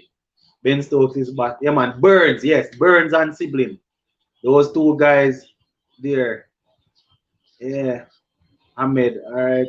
Stokes coming back. Yeah man, Stoke is already back on his work, with the guys, New Zealand 15 to 20 run short. They will have to bowl well. The good thing is that their strength is in their bowling. You understand? I was thinking 180 would be the safest thing, but 172 is still not bad. If we host in under 19, not anything else. Yeah, we host in under 19. That's why I'm wondering what else he's talking. I'm certain about the under 19. Burns and Ahmed will open in the Ashes, all right? Oh, so why is saying Burns and Hamid will open? Okay, those two guys will open. All right. Joe Root will bat at 3. England no bowling. I can't see them troubling. That is the problem. The bowling is the problem. Mark Wood, they will definitely work with Mark Wood. And you see, they can't depend on speed and swing. Wokes, they can't work with Wokes. Timan, Mills injured. But I don't know how the bowling going all up at all. Plus the batting going probably struggle also. I don't know why England don't play Hamid. That youth bowled extremely well in his debut. Oh, I haven't really seen much of him, so I don't really know him. Trent Bolt would destroy Australia. Oh, I say yeah, and Trent Bolt going to destroy them. 2024 World Cup. I say Sachin, not really sure. Me know that we're going to have the Youth World Cup. Dawid Malan will bat at 3. Root will come at 4. Stokes 5, Pope 6, Butler 7. Malan, Malan, we have to put up some good numbers. All right, so those two guys at the name first will open. Then Malan will probably bat at 3. Root will bat at 4. All right, because we notice Root these days batting at 4. Ben Stokes will bat at 5. Pope 6, Butler 7. But if those guys find form still in a white, that is a okay batting lineup still in a. That is a okay batting lineup if those guys are able to find form. That's not a bad batting lineup at all. Mark Wood injured prone, Jaffa Archer injured. Anderson is a big old veteran. And Anderson both steady and nice, But outside of English conditions, it might not be too effective. Don't see them doing anything. Douglas, they were 51 for 57 for one after 10 day. They were excellent in the last 10. Yep, Australia got batting power to get those runs easily. Sports to the bone. Who will win FIFA? Who will win FIFA Football World Cup next year? I got England, Italy, France, and Argentina. Well, as you guys probably know by now, I am an Argentina fan. I'm a big Argentina fan, but I really like France also, because Pogba is there, Martial is there, even though Martial not playing on the ball. But in terms of winning, England they have a good squad, but they are going to choke as usual at the major tournament. So I think Argentina. I don't know if our defense is going to hold up. We have guys to score goal, but I don't know if our defense will hold up. So Belgium is also good. They are known to choke also. Brazil isn't too bad either, no guys. Brazil they are winning. You know, Italy isn't too bad either. A whole lot of teams playing good, man. A whole lot of teams playing good. But if you want to look at the winners, it going to come down between Brazil, maybe Italy, Germany coming back into the four now. Maybe Brazil, Germany, Italy, France, my Belgium, you understand? My team, Argentina is there.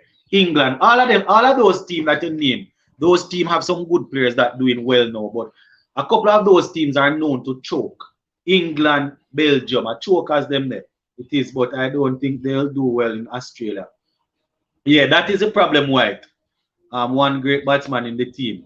Probably just Root. Root is the only man performing. Phil Simmons is saying that they are bracing for Sri Lanka spinners. That man is a comedian. Don't listen to him. He's a comedian that you hear me tell you. Don't listen to anything what I'm saying.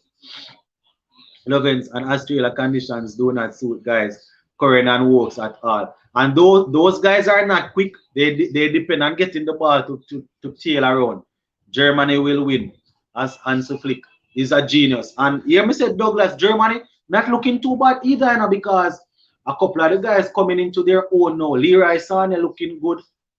Kai Havertz looks good when he plays for Germany. Leon Goretzka. A lot of guys don't know about that midfielder that plays for Bayern Munich, but he's very good. And they have a good unit, man. Brazil is doing well also. Yo, my team Brazil versus your team Argentina on Tuesday. Yeah, man, Argentina going. Let me not say Argentina going to walk them, because Brazil have a good unit there right now, because they have Gabriel Jesus and Neymar up there, along with a center forward name, Fred in the middle. Boy, Brazil a jack baller, man.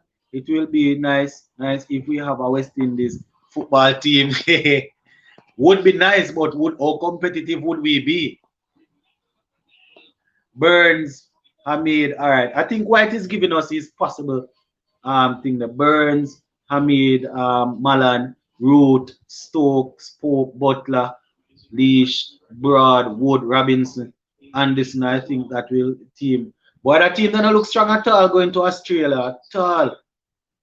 Jaja. So White, I gather you're from that neck of the woods. You're there. What about the other day when England sent a second stream team to play? There was this pace bowler named I think it's Mahmood. He didn't look too bad at all, Mahmood, I think his name is. What can you tell us about him? So you say not to listen to him. Who's the best spinner? The frontline spinner in test.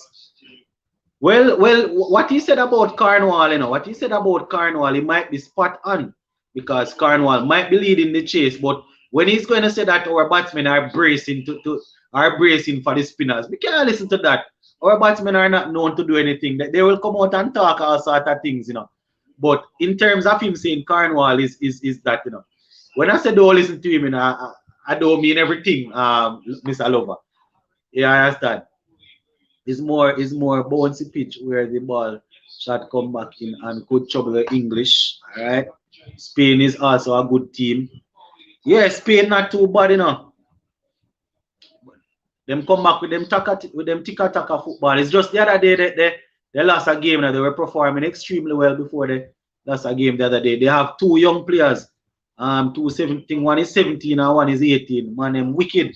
West Indies should have taken some of their test players to the T20 World Cup. Remember Chase and thing that was there. I went to Chase and Hola. I went to watch Brazil too. I went to watch Brazil too. So they look really good. Yes, Brazil look good, man. What I said, Douglas, what you mean I went to watch them? I watch them live. Argentina will beat Brazil easy. Boy, Argentina is my team, but I wouldn't say they're going to beat them easy at all. Not going to say that Brazil looking good. Mahmoud, Mahmoud, he is in the Lion squad, not in the Ashes squad though. He has pace and control and can definitely bowl. I would have picked Mahmoud instead of Overton in the squad. Yeah, I know he's isn't in the Ashes squad, but that's why he looked good on in the team that he played the other day. Overton isn't too bad either, no, but Mahmoud looks good to me and he bowls with a lot of control. You understand? Robinson looked good in the games that I saw. Not what's his name? Is his name Robinson? Yeah, the guy that they sanctioned for the racial thing the other day. Time to bowl out Australia. Yeah, they are back on, guys. For me, you and Brazil with a boy name or yeah, him pace, Yeah, him got pace, Yeah, him good. Wow, good start there. But Mahmoud play more white ball cricket. Okay. I study in Douglas, you study in Brazil, so I went, okay, you study over there in Brazil. Oh, oh, you say they look good, Douglas. Yeah, man, they look good, man. They look good. It would be nice for Neymar to finally win something. Eastern, yes, that youth Mahmoud took 4 wickets and they never saw him again. I don't know. I like him. Brazil played 12, 111 and draw one. Brazil is looking good, man. Mahmoud will be in Australia. Will be in Australia. Robinson is a very good bowler, but will be as effective in Australia. Okay. Mm. It looks big now. Robinson remind me of think there is a big trapped in guy. Puran and Hetty should be in the test squad. Those two guys are future stars of West Indies cricket and playing test cricket will team. Boy, right now, Jonas Lee, I don't know if those guys want to play test cricket, but them guys should already be cemented in our test team. They should be cemented in our test team, but I don't know if it is the case that those guys not interested in playing test cricket, man. Roach, Gabriel, Cattrell, older now, pick your batsmen. Roach, Gabriel, Cattrell, older, pick your batsmen. Yeah, man, I went with the batsmen already, Remember I said Solozano will open with Brathwaite. Banner will come at 3. Hope will come at 4. Um, I'm not sure who's going to come at 5. It depends on how they're going to pick the team. Maybe Blackwood will come at 5 and Jason Hall at 6. And Da Silva will come at 7. Probably that's where we'll go. Cattrell playing. Cattrell in nice squad.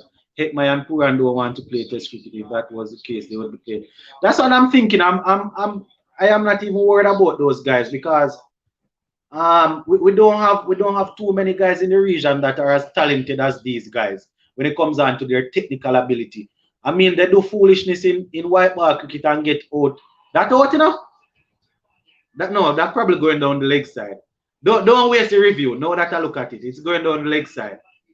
Yeah, don't waste a review. It's going down the leg side. Don't go for it. Don't review it. Yeah, so those two guys don't want to play cricket, man. So 1 for none, guys. The first over out of the way. Trent Bolt 1 run from his first over. Them can audition this 4-day season. But that is the problem, Mr. Lover. I look at the man who want to play cricket. The man them don't want to play serious cricket, man.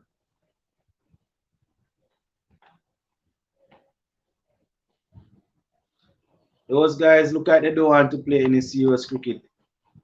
In all honesty, West Indies batting is looking a bit thin.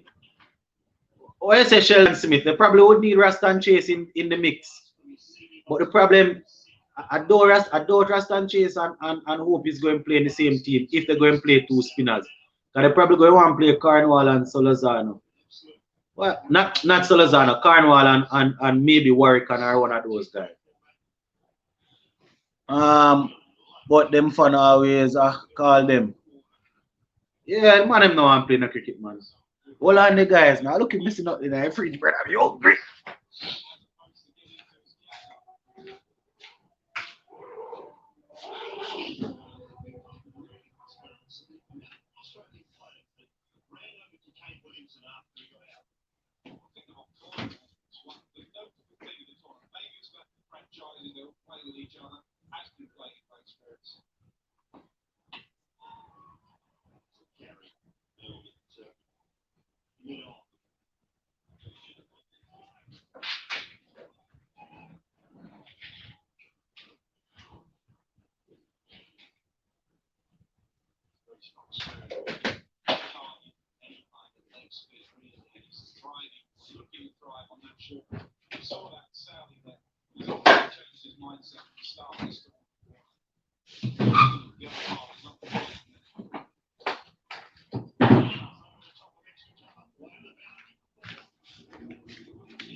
Hungry. First four there, guys.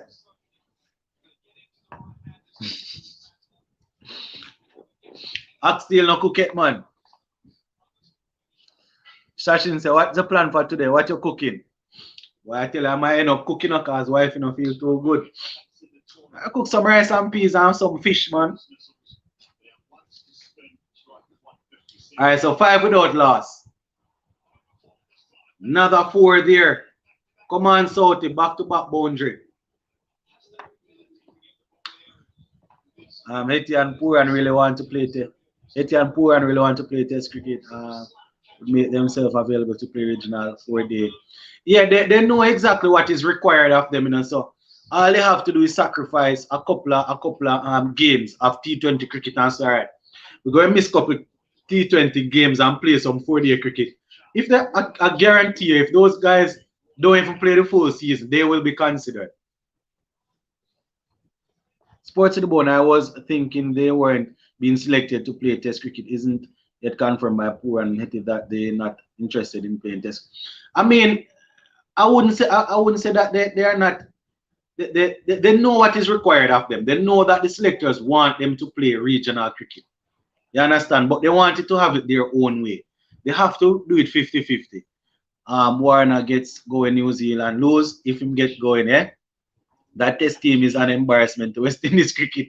All the selectors should be dismissed. But in all honesty, still in Davis, we don't who else we have could select. Where the test team is concerned, I don't know if we have anybody better that we could have selected. You know, if you look at it, if you should look at it, I doubt we have anybody that we could say, right, that player should be there. Well, Joseph is Mr. Lover. I haven't seen the article, but Mr. Lover said that he asked a personal time. I struggle to see anybody else that could make this team. Maybe Shamar Brooks, you know, but I don't know.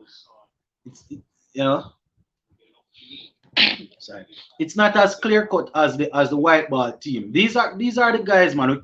These are the guys. I mean, it might be an embarrassment because of the type of cricket that they are putting out, but we don't really see anybody else that could slot in. So 10 without loss, 11 without loss, guys. 2 overs. Sorry, no melon juice, you know, melon juice.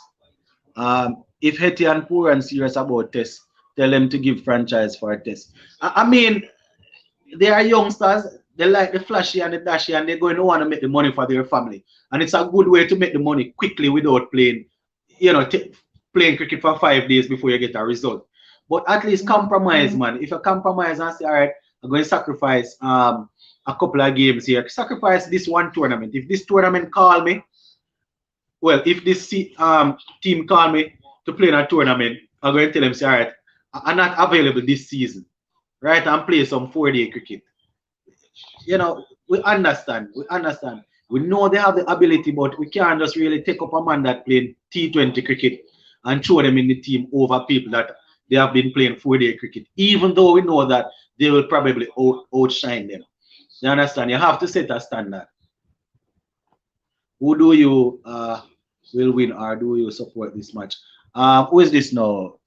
Just New Zealand. I am supporting New Zealand as we speak, and I want New Zealand to win. But there goes Aaron Finch and advancing down the pitch, smashing Trent Bolt back down to the boundary for 4. So that is 15 without loss. They need to make sure that these guys don't go too far in the power play. Viv Richards and Ian Bishop should be selectors. They know how facts more than Harper. Cricket is their job, so they have to make the most money possible once West Indies Cup player. Yeah, you see, that is what in a shell, and I understand that aspect of it. You know, it's a job. Catch him, catch him, catch him! Darren Mitchell just took a beautiful catch to get rid of Aaron Finch. So Aaron Finch goes. So as I'm saying, guys, cricket is their game, as is their work, as I say, Sheldon. So I can understand them wanting to grab as much money as possible because they don't know when an injury going to come. They don't know when their farm going to get extremely poor. So that is why they, on the other hand, need to understand that if they don't do what is required, then they can't expect to play test cricket. I drink some melon beer. You see, that is the thing.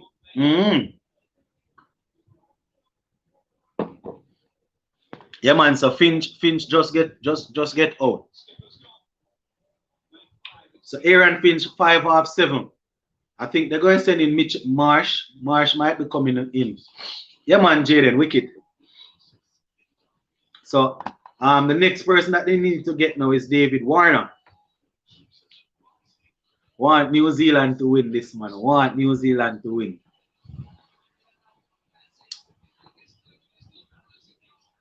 Sachin said for a moment I thought that was a Stripes. Yeah, it is manufactured by them, you know. Stripes. It is manufactured by them. Red stripe.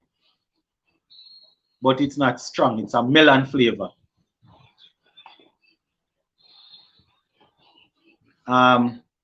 Imagine if Puran and Hetty play in 4-day tournament and did well only to fail the so-called fitness test and not getting into the test. Hey Jonas, you know, easy, you know. Hey, he's good team condition. Myers is batting good in subcontinent. Carnival work and with the condition they play. But I don't know if we can say Myers batting good in the subcontinent. We saw him one time in that series there, but because of the poor in a farm, it's going to be difficult to just throw him back in because he's a subcontinent. But we see how gonna is Finch unable to perform in the last 2 matches, or was it because of bowling by a Freudian ball? I think it's not just in the last 2 games, you know. Finch coming into the World Cup. His farm wasn't too good enough. Finch is not in the best of form. You understand? Finch, even when they were slated to play West Indies, I was saying that I wasn't too worried about Finch because his form was poor coming in. You understand? David Warner came in with a poor form, but he was able to change things around. Yeah, I agree. Ian Bishop should be selector. You see, that is the thing, you know. These guys are clear and these guys talk a lot of truth and facts when they are commentating. But you see, when you're in the politics, sometimes you cannot even get to call things how you want to call it, or you can't select what you would want because of the other guys around you with the politics. That is the problem, you know. So even somebody like Ian Bishop that knows the game, he has good eye for talent. Sometimes it might not go that way because of the political pressure that will be applied to him. That is the issue, you know. I think that is sometimes the issue. As I said, Bolt would destroy them. All right, Ian. Banner Myers, Brathwaite, Hope will score big. Even them get with no runs. All right, Stark versus Bolt.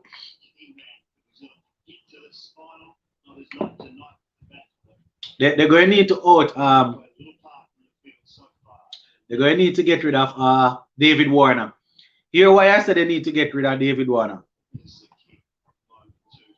Here why I said they need to get rid of David Warner. If they get rid of Michelle Marsh or anybody else, no. If David Warner and Maxwell bats together, see, you can't bowl short ball. You can't bowl and ball to Marsh, Bridging. You, it doesn't matter how quickly you're bowling. You can't bowl like that to Marsh. If David Warner and Maxwell bats together for 10 overs, they're going to win the game easily. So that's what I'm saying. Marsh can bat, you know. Yeah, and yet Bolt and Southey hold on the two and game over. Myers might play if he doesn't if he doesn't something wrong. Alright.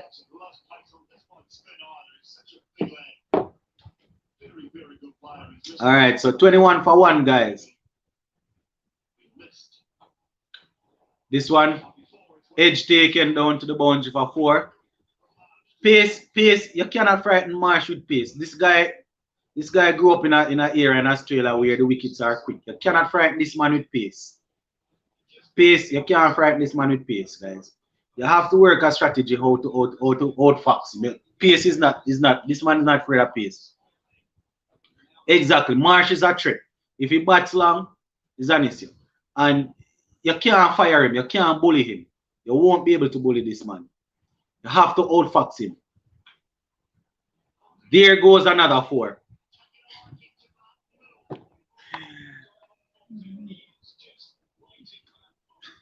You don't need 2 swimmers. Having Myers is a plus in the condition. Having Myers is a plus. My problem is that Myers will make the team as a batting all-rounder, and he's not making any runs. That is my problem. Don't forget the form Mitchell Marsh showed in the Caribbean. Yep. I just do think there is room for 2 all-rounders. That is medium pace. Exactly. That is my issue. Once Jason Holder is playing, I don't want any other medium pacer in my team. That is it. Big show. Maxwell got to come good today. Yeah. Michelle Marsh in really good touch. Sports to the bone. I agree with you 100%. But nevertheless, that's what you need to get a winning team. All politics aside. Yeah, man. Yeah, that is definitely what you need to get the winning team. Big up Sports to the bone. I work for West Indies cricket. Unless it's test team. Any good player we get will go white ball cricket. Andrew from Birmingham, UK. Love the show. Yeah, man. Blessings. Car, nice to have you dropping in. And we're just talking about the England team period and how they are going to do down there in Australia, in the Ashes. Yeah, man. But as you said, all of the quality players coming up, they all will be attracted to Test cricket. We love the cricket because we are fans and we want to see the traditional form of cricket stay. But these guys are going to always go at the money.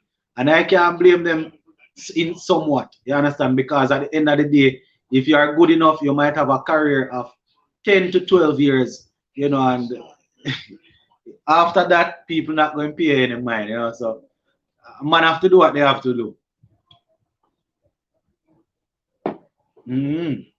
So that is the thing.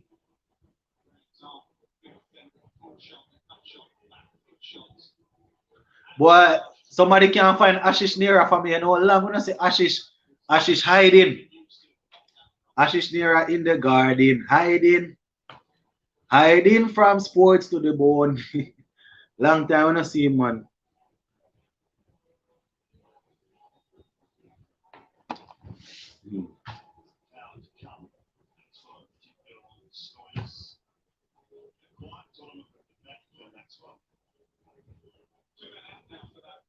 30 for 1, guys.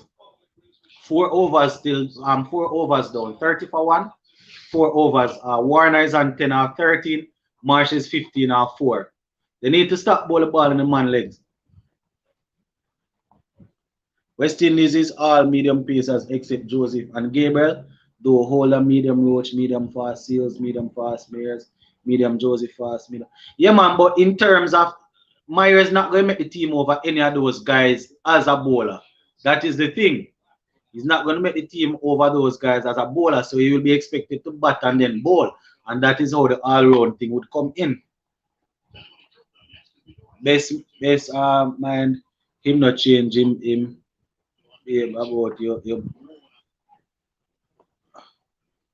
I know I say Mr. Lover. All oh him name. All we have to do is pay Hetty and Puran enough for them to stay and play. That is not going to happen. That not happen. They have a saying in Jamaica that is not going to happen. That will never happen. No way going to pay two man different salary to come and play. You know that going to cause problem. New Zealand under pressure. They need to get rid of both Warner and Marsh. Yeah. All agree to yeah. Boy, I would think that happen still. yeah, Mr. Lover, I'm changing name. Nira still shell shock. India got knocked out. Ashish Nira hiding. Nira is around. He's sharing his opinion on who should replace Virat as captain. Only one man should replace Virat as captain and his Rohit Sharma if they want to win a title. It should always be about money. What about service to nation? Pride. Why service to nation? That thing kind of gone. Is the soldiers and police doing service for nation and now Bridget? Your text display is blurred. Not sure what happened. Not sure what's causing that. Haven't changed anything, so I'm not sure what's happening. There goes David Warner. There goes David Warner, another 639 for 1. This is what New Zealand scored in the entire power play. Australia, they are already ahead. 4.5 overs, 39 for 1. Right? Tim Southey going there with pace of David Warner just stood there and just walked it. How did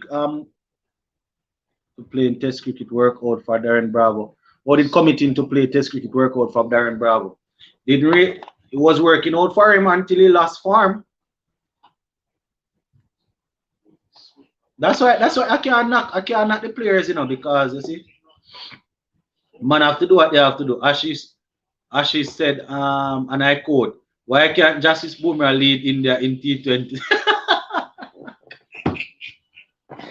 I say, hey, Ashish near the easy, you know. I say, right now, Rohit Sharma is ahead of Boomer, and KL Rahul is probably ahead, and they might even want to try with Pat. You understand? But Rohit Sharma would be my captain. Marlon, you watching the game? Thought it was at church, man. No, I'm attempting to watch the game, but Flo has other plans. Internet mash up. It's 40 for 1, 5 overs. Yes, Flo have other plans. So I'm able to watch your live stream, but to stream the game, you know, it takes more bandwidth. Yeah. Faster. So Flo has other plans, like I said. But I'm really surprised at the score that New Zealand made, to be honest, after seeing the struggles 54. In the power play. I mean, shocked me to see that Kane Williamson with a strike rate of 177. Yeah, man, Kane Williamson turned it up. That was amazing. The last I saw of the innings was when he got dropped from Hazelwood. Oh, 16. I think he was on 16. Yes, that was. Yeah, man, he went on to bat well. But you know what thing though, Lennox, that I made a comment on the channel. The issue with Jaffa Archer and and Jordan and we're talking about and Chris Jordan. Lennox, it's a very tricky situation, you know, and this is why I say that. I am one who understands racial politics good, and I understand how racial biases can influence things. But in my opinion, this one is not cut and dry like how Sammy is making it to seem. Yeah, It is that not. it's the same thing I said. I said that those things are there about, but I didn't. I made it clear. Sam is the only one that I saw made reference to race. You understand? He's the only one that I saw made a reference to the race. But what Archer said was that it's they shouldn't call out the one man like that and read into his stats because of the team. I know that when our players don't perform, we call him out. But to say that boy, he's the one that allowed us to lose the World Cup. That's so on a way, man. That's on a way. Lennox, but you know that we do that though. And let me tell you why I know that we do that. West Indies performed badly against South Africa, right? Who do we blame for that loss mainly? No, Lendell Simmons, man. Exactly my point. Yeah. When Pakistan dropped out against in the semi-final, who do people blame for that loss? We blame Hassan Ali. Yeah, but may I say losses? Whenever losses happen in such a dramatic manner, one person always shoulder the blame. Yeah, there's one person get the blame, but people single. But what about Wokes? I think Wokes had an over in the latter part there that went for about 3 6s. But Lennox, the man went for. You see the time when Chris Jordan bowled, that was the crucial point. The time. I think he bowled the 16 over. And timing had a lot to do with it. So I think it's fair game. I'm being honest. I think it's fair game. Not to go after him. We call out players, We saw a rough for a one man. Same thing with Hassan Ali. You still have to look and say that boy throughout the tournament, they probably would have performed to a level that would have helped you to reach to this stage. So kind of rough your one man shoulder the blame to get dropped off. But I understand still. But where the racial part is concerned, I know it is strong over there. I've never been to England or anything, but I know it is strong over there. But as I said, I don't. It's only Sammy I really see mention anything about it. I don't see people going on social media and how they usually do and class players and call them names. I don't see it. Yeah. But the only thing is that I think it's players. Even though he might as I said, might need to shoulder the blame, but I think some of his teammates should come out and sort of say something, man. They should come out and say, boy, we play as a team, we win as a team, and we lose as a team.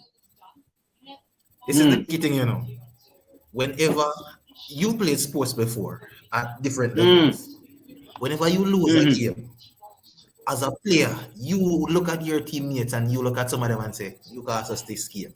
You might man. Easy. Easy, but no, man, I said, knowing the type of thing where the color is concerned at England and knowing that people go and link it because they call him out, I'm thinking the teammates would have done them well to come out and say, the boy, I make a post on the Twitter. Win as a team, lose as a team. You understand? Because of the whole. Yeah. Remember, it's not one color nation, so I am not saying that they should not say that boy right now, he didn't perform well. Within themselves, they're going to know that bowling in the depth is hard. Which is obvious. Bowling in the depth is hard, and they know that is where it went wrong. But, they know that it's going to link to that, and people might start doing them sort of race thing there. So, posting on Twitter, even if you don't mean it, this might be hypocritical, but even if you don't mean it, playing professional sport at that level, supposed to come out and say play as a team, win as a team. Let me give you an example. In the Euros the other day, when Sancho and Wood missed the penalty. Was it Sancho and Saka from Arsenal? Sancho and Saka. Those two guys missed the penalties, and their teammates came out and flooded social media with love for them. I mean, a lot of racial business go on and people post this and that. So we haven't seen any of that towards Chris Jordan, but at least the other guys from England, they came out and they made the post. So that is what I'm talking.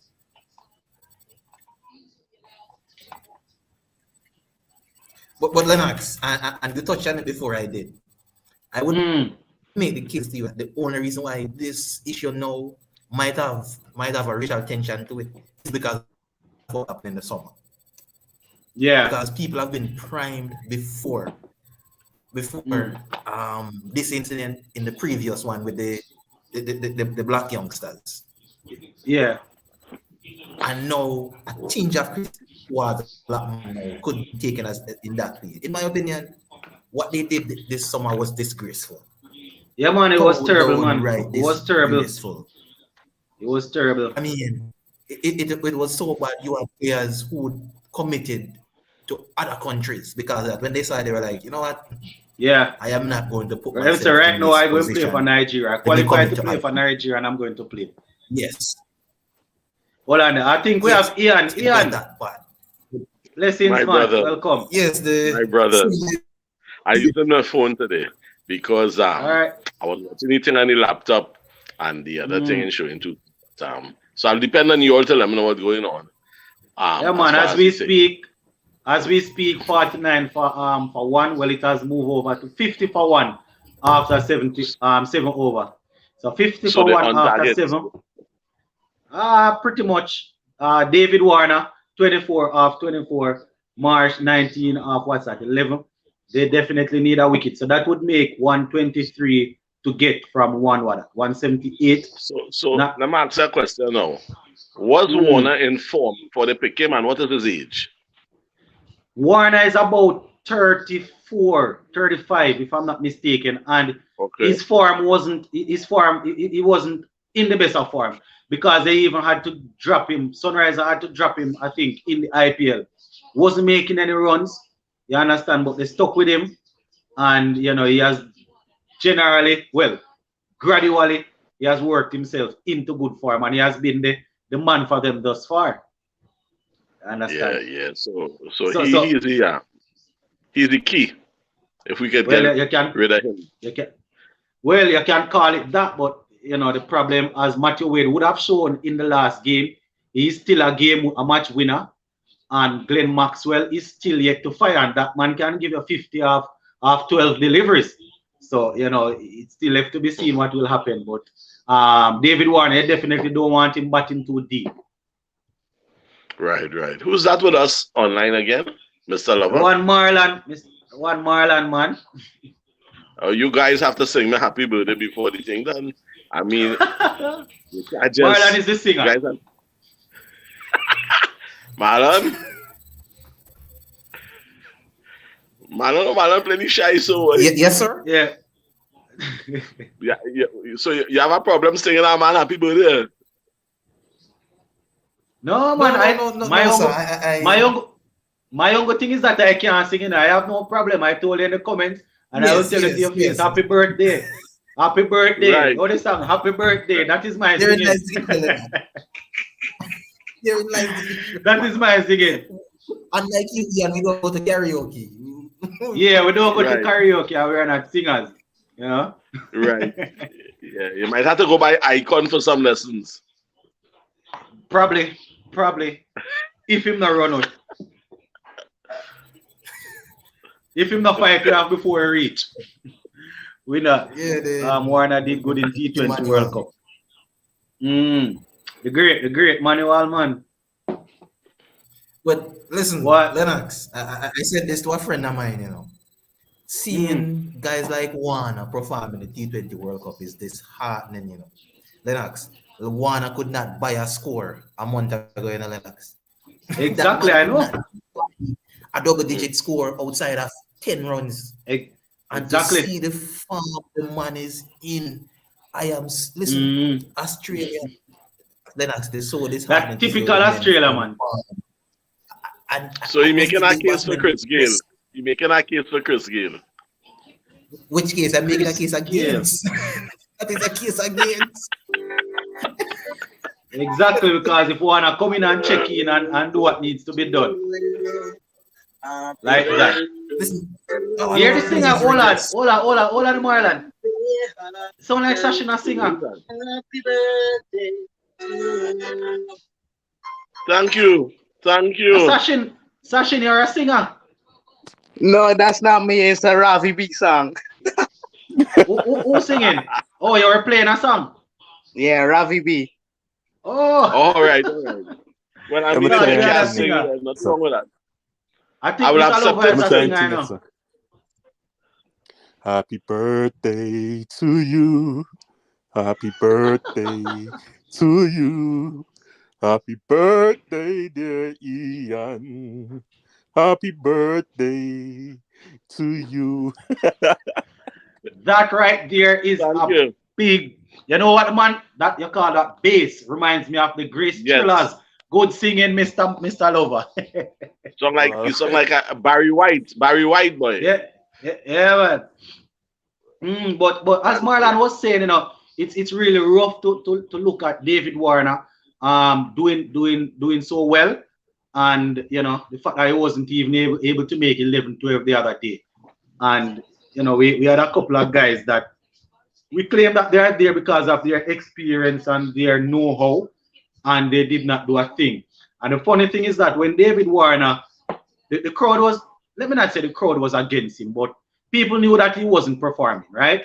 And he didn't come Yes, out on yes. social media and blasting or saying anything. That is the thing. He did one interview, and I think he was saying that he's backing himself. He's feeling Yes. good and he's backing himself to come when it matters. He didn't come out and bash the fans and say that, I have been batting at the top of the order for a while now and I am good on this. He didn't say anything. He come and look at the bat. Our guys did the total opposite. They curse Yeah. everybody and go out there and do foolishness. Good And you hurt vibes. me. So it's 61 for 1, 8.1 overs. Warner 26 off 26, March You know, 26 off 116. Australia win this game. in all honesty, I Look at really him What a winning, wish. not shot sure. from Warner. This guy is Yes. keep on going. He keeps on going. What is that? Yeah, but I didn't expect him to do so good. Eh? Tennis ball shot that, man. I Why? didn't expect Yeah. Warner to pick up, boy. Warner surprised me. Ian, I Yeah, thought he was past his best. I based thought he on the was past farm his going in, Me too. based on the farm going in, I was thinking that boy, that is it. But really, I'm really doing thing. That's amazing what he did. I mean, wow, that man must have some strength of character, boy. Because Yeah. Ian, so like Ian get cut off. Somebody, Yes. Jonas Lee saying I thought Sports to the Bone sang the show, the opening song for the video for my channel. Not at all. Not at all. I wrote the song. I wrote the lyrics, but somebody sang it for me. I And can't it was hardly talk much less sing. Eh? Yeah, I wrote the lyrics, but somebody sang it for me. I can't hardly talk much less sing. yeah, you're back, Ian. yeah, sorry about that. I had to charge up the phone here. Here it is. I noticed something. I don't know if it could be my imagination. But when India was playing, I'm not saying it so, I don't know if I didn't notice it. Was there like a kind of riff between Sharma and Kohli? I didn't pick it up. But I hear persons talking about it. You're not the first person. They didn't specify. They didn't specify yourself, Sharma and Kohli. What I heard is that there are two teams in that team.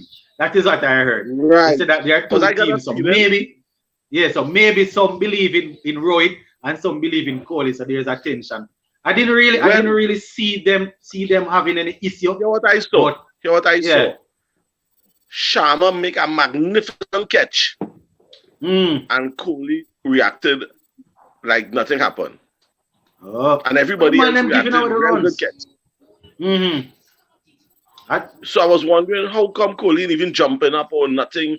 He's a very expressive fella. I usually Kohli is a man that where the heart and the sleeve would be jumping up and down. Yeah. So I was wondering if that could have what caused India not to go further in some kind of division.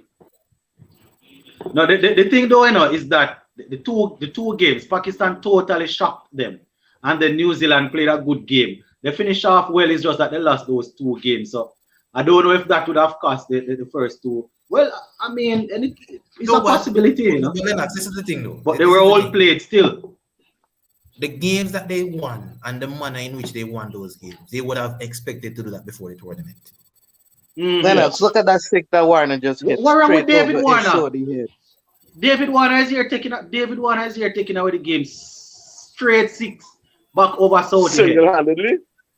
Single-handedly. What's going on with that man, boy? Listen, I am beyond distraught. I do not like. When I say I don't like Australia, I say it in a way that I don't want him to win. Yeah, Marlon, man. Watching Australia win is just a dagger in my heart. But one thing we have to agree on, though, Marlon, is that it doesn't matter how poorly they are doing going into a tournament. They always seem to find something, even if they don't win the tournament. Is either the tail going to come and wag. Mitchell Stark, Cummins, somebody will come and make a 40 or a 50. Always. And I thought really we beat Australia 4-1. I thought we beat Australia 4-1 just the other day.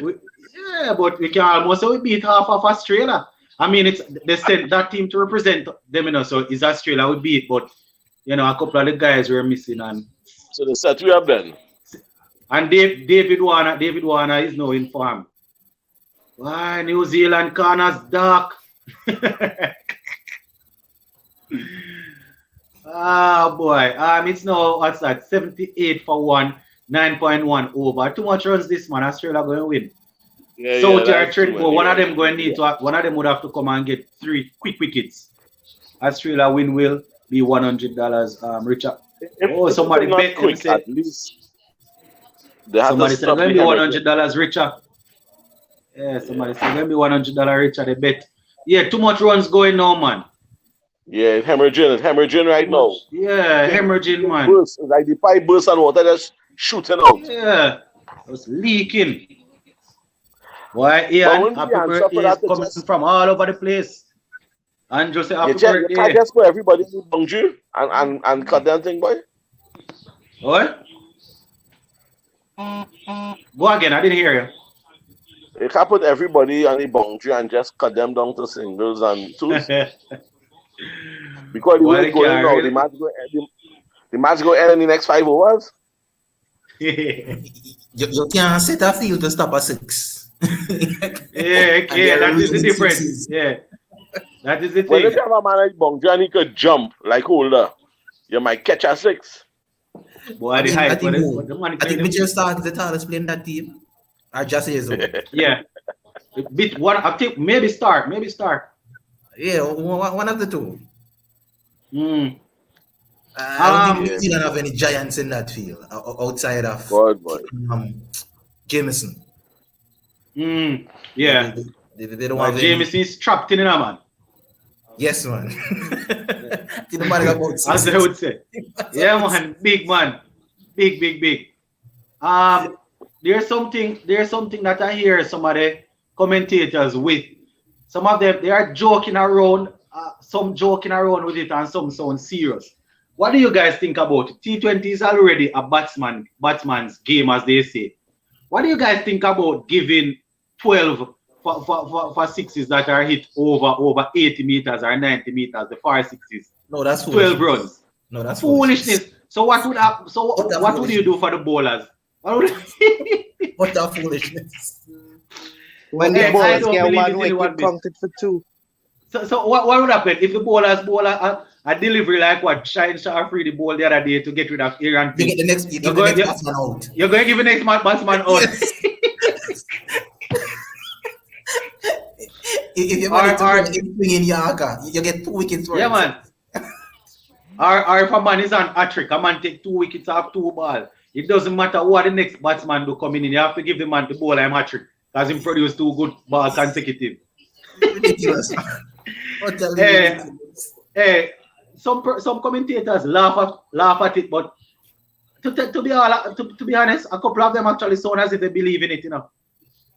Yeah, man, and you know, they can't do that, man. That would definitely mash up the bowling thing. If it's like you give 12 runs for a 6 that goes like over 110 meters, that would be understandable. But 80 meters, no. Listen, a 6 is a 6. None at all, man. A 6 is a 6, man. So let me ask you a question. Right now, if I hit a 4 and it's seal pass, remember they have things that can measure the speed that the ball leave the bat to the boundary, you know. So we need to come up with one that if the ball leave the bat to the boundary in a particular time, rolling on the ground and hit the boundary, we have to give 8 instead of 4. Somebody said Guptill is tall. Yeah, Guptill has height, but he's not that tall. Guptill might be 6 feet or 6'1". When we say tall, when we're talking about sports people, we're talking about 6'4", 6'5" The first time I witnessed personally a 6 get catch off that boundary was in Queen's Park Oval. Curtly Ambrose catch a man. Oh my gosh. Yeah, Curtly Ambrose jump up and make a catch here that was going for 6. And that's the first time I see that, and now I see it in 2020 a lot. Yeah, they practice it a lot these days, Ambrose is a giant of a man himself. Yeah, he's extremely tall. So you can tell you how high that ball was. Hey, Lennox, I think it was I saw Ambrose and Ian Bishops and Darren Ganga standing up. Yeah. And listen, when you look at Ambrose and Ian Bishop, and you look above at Ganga. Yeah. Listen, it's literally men among boys. Or boys and Darren Ganga might be about 5'9", Darren Ganga might be about 5'9", so he's not that short. Who? Gus Logie. You don't like to see the next to Gus Logie.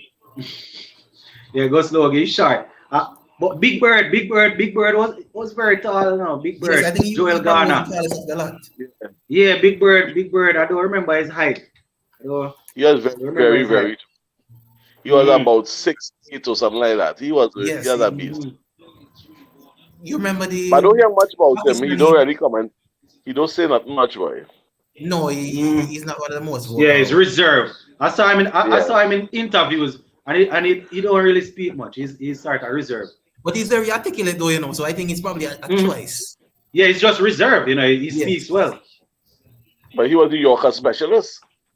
But can you imagine the ball coming up from that height, man? And coming down to the toe.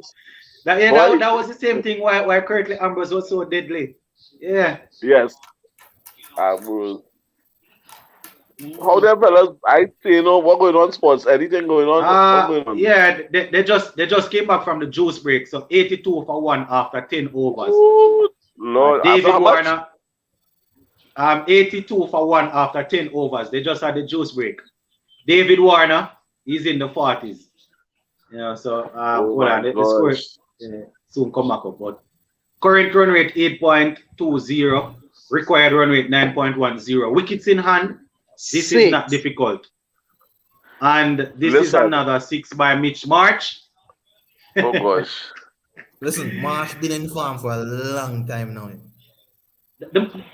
He make about 3.5 century against us in the other game, Marlon. He got some runs against us, man. The only batsman in Australia to stand up against us. Yeah, he got some runs. And he went back over after he left us. He went back over in his neck of the woods and he was scoring because people, I heard some of the guys saying that it's a possibility that he's definitely going to be the one to bat above Steve Smith based on his form. And see, that's exactly what's happening. Joe's finisher now. Yeah, man, he has really taken, and he did somewhat similar to what Chase did. He forced himself into the conversation. Yeah. Because I don't follow Aussie cricket much, but to my knowledge, he wasn't one of those guys who they were looking at. No, man. And for good performances, he forced his way in it. He's above than some other players. Yeah. Sorry, not cutting it. I was interested in finding out what's going on with Jamaica with the football. Well, last night, Friday night, we got a game to win against El Salvador, man, and we were leading 1-0 up until the 90th minute. We let in a goal, so the game drew against El Salvador 0-0. So we are about on 5 points now, I think. Might be on 5 points, maybe about 5 points away from the qualifying spot. I think the top 4 will qualify. In our group, US is at the top, Mexico is second, and David Warner, 51 and 34. David Warner. My goodness. So US is at the top of the group. Mexico, and then I think it might be Panama, and Honduras. I think. No, yeah, but we're the top teams are America, Canada, Mexico. and Panama. Oh, America, Canada, Mexico, yes, and Panama. Yes, So those are the top 4. If we had won the game the other night, then we would have squeezed into the top 4. And so no, we wouldn't know because Panama had won the game. Oh, so yeah, Panama scored 2 games in the last 15 minutes. So yeah, we wouldn't have got 3 goals. 3 goals in the last 15 minutes. So so what are the chances? What are the chances going forward? It's still possible, but it would win. It's still possible, but just like we would say the other day with West Indies, it was possible but highly unlikely. Because we have about how many games we have leave? We have to win. We have about 5 home games leave and 2. We have about 7 games leave, I think. Yes, around that. About 7 games. So I guess if we win all of them, we might. That would mean we would be beating some of the teams, Canada and I think we're going to play US in this week. So if we win that Tuesday, if we win that, then it would be a good start. But I don't think we're going to qualify. But if we win all of them, then we would be right up there. Mathematically, we would be right up there. But how many home games are they won? None. We haven't won. Panama gave us 3 in the office. Which other home game we play? We drew against Canada, 0-0. Yeah, we drew against Canada and Panama. How am to David Warner? Probably sun went into his eye. So we drew against Canada and we lost against Panama. So it's not looking good. It's not looking good at all. Yeah, it's not looking good. You're not allowing vaccinated people to come to the stadium to support them. I think they said they're going to allow 5,000 in. 5,000.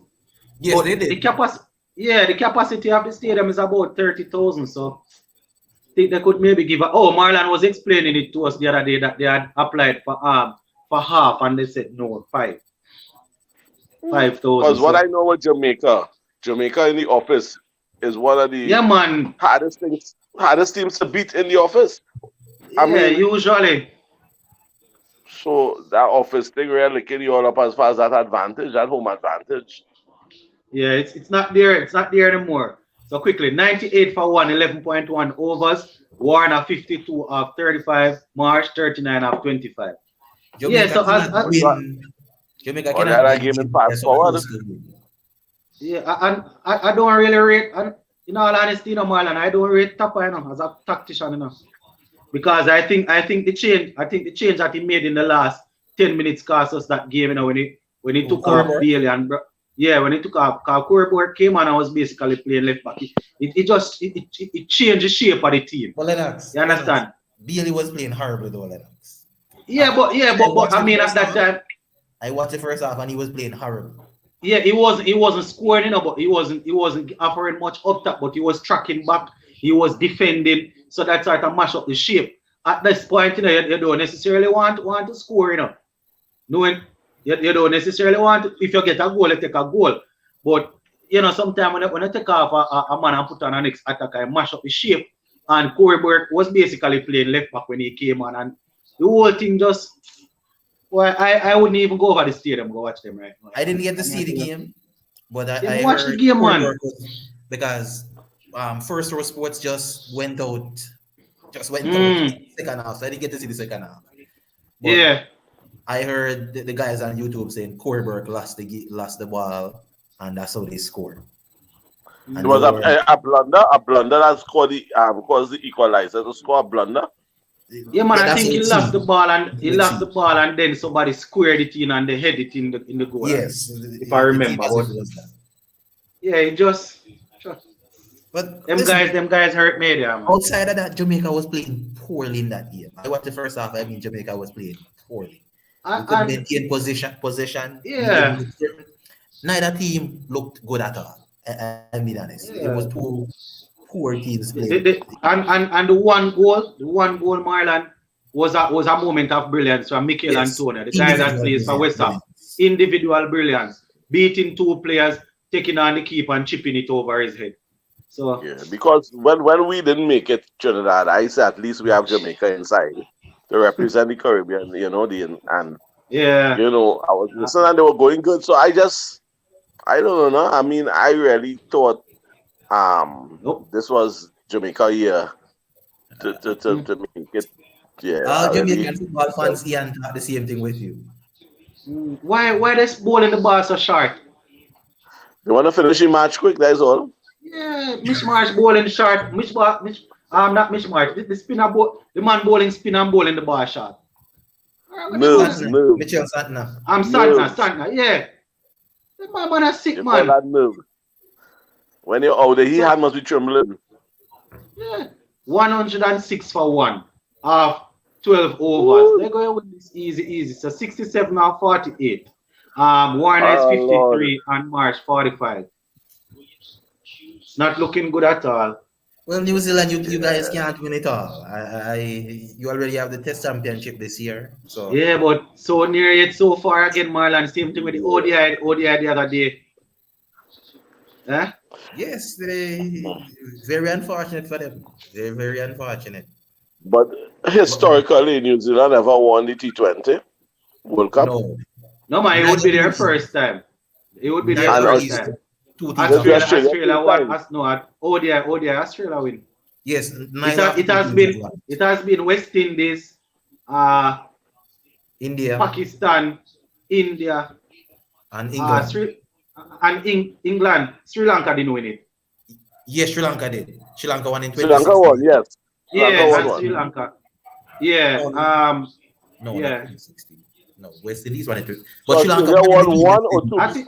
I think Sri Lanka won under Kumar.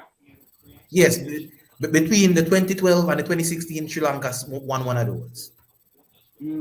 Australia won how many so far? Australia haven't won any T20 if I'm not mistaken. No, they've not. They've been to the final once and they lost. Yeah. So they have 0. Yes. Yeah. So that's 0. So both teams here, yes, Richard reminding us, both teams here will be picking up their first game, their first title. Australia only flourishes in the ODI. They won 5 ODI World Cup. Yeah, man. They have 5. Yeah, how much we have? We have 2, not 2? Yes, we have 2. Yeah, we have 75 and 79. Yes. India have Both 2. gets the breakthrough. Warner goes. So we might get a chance. Warner just lost his middle stump. Trent Bolt moving him. Wait, hold on. Who out him? Furious. Trent Bolt. Say it again. Who out him? Trent Bolt. Right, that's the second wicket. I tell you, he will destroy them. A prophet in his land is never recognized. He will destroy them, but yeah, I tell you, destroy them. Destroy them. Hopefully, it's not too late. So far. Let me start to count. 2 so far. Destroy them would suggest that he going bowl New Zealand to victory, do you know? Yeah, he get 2 already. How many wickets so far? Not 2. 2 out of 2 is not 100%. 2. He got 100%. 100% for the wickets so far. Yeah. Oh Lord! So 107 for 2. Yep, 107 for 2. Yep. We had to keep that new man at one end. That the other batsman mustn't face a ball. But hold on, you know. See, Richard just said something. Richard said, "Hi, anyone heard Carlos Brathwaite commentate? I find his talking hugely impressive. Get him into a West Indies set up. What say you?" Carlos is well spoken, you know. I've never heard him commentating before, but I know that he speaks well. But in terms of calling the game, I have never heard it. Don't know if you guys would have heard it before. But personally, I've never heard Carlos Brathwaite doing any commentary. I know there are a couple of guys in the West Indies team that speaks well. You have the likes of Jason Holder, who's well spoken. You know, that is a requirement to commentate, but you also need to know the game and need to feel things, you know. but I've never heard it before. You guys ever hear Carlos? No, I've seen him on like the cricket for halftime shows a few Mm-hmm, times, mm-hmm, but mm-hmm. not commenting on games. Mm. For me, Jason Hall is the most well-spoken West Indian out there. For me, Yeah, I don't Jason. know about Yeah, anyone else. yeah. Jason Hola. I mean, we haven't gotten a chance to hear most of them, but Jason Hola is probably clearly ahead. Craig Brathwaite Listen, handles like himself well also.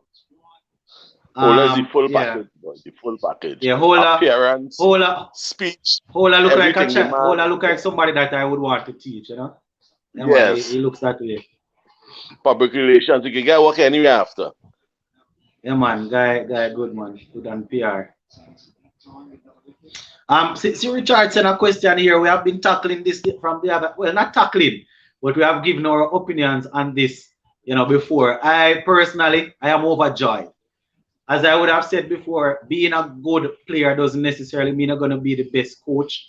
But where West Indies cricket is concerned, I think it's a good move right now. Hopefully it will work out. This man, the Tiger, appointing Shivnarayan Chandapal as batting coach, consultant for the under 19s. I mean, it's for the 2-week camp. Hopefully they will continue. But I think it's a good move. Our youngsters need to learn how to value their wickets and how to sort So of carry Chanda themselves Paul when it get comes picked. on to Chanda Paul get picked. oh. Where you get picked as the coach? Now Shanda Paul is a batting consultant for the under 19 Rising Stars. So there's going Once to he's not the public relations person though. Once he don't have to go out and speak. He will have to do an interview. He will have to do interview here and there. No, I heard, The manager say the manager. Yeah. funny enough, they interviewed him the other day, and he handled himself okay. Yes, he Yeah, did. it's not like when he was a player. He handled himself well. Maybe when it comes on to talking about nitty-gritty things, he might tie up, but he handled himself well in the interview that I heard. Yes, but when he was a player, as a young fella, he was kind of frightening. He would make his runs, and then it's at the thing like he afraid the camera and he afraid the mic. But I guess he's more confident now. Especially when he was captain in the team and he had to do his interviews. But you see, not everybody is going to be, the speak is pokey and then start at people.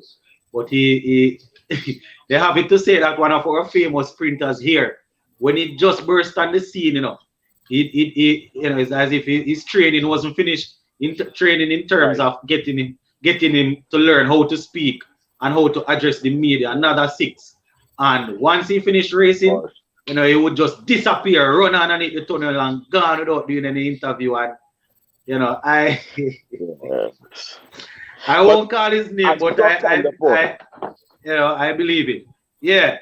But as we talked to Chanda Paul, I wanted to find out.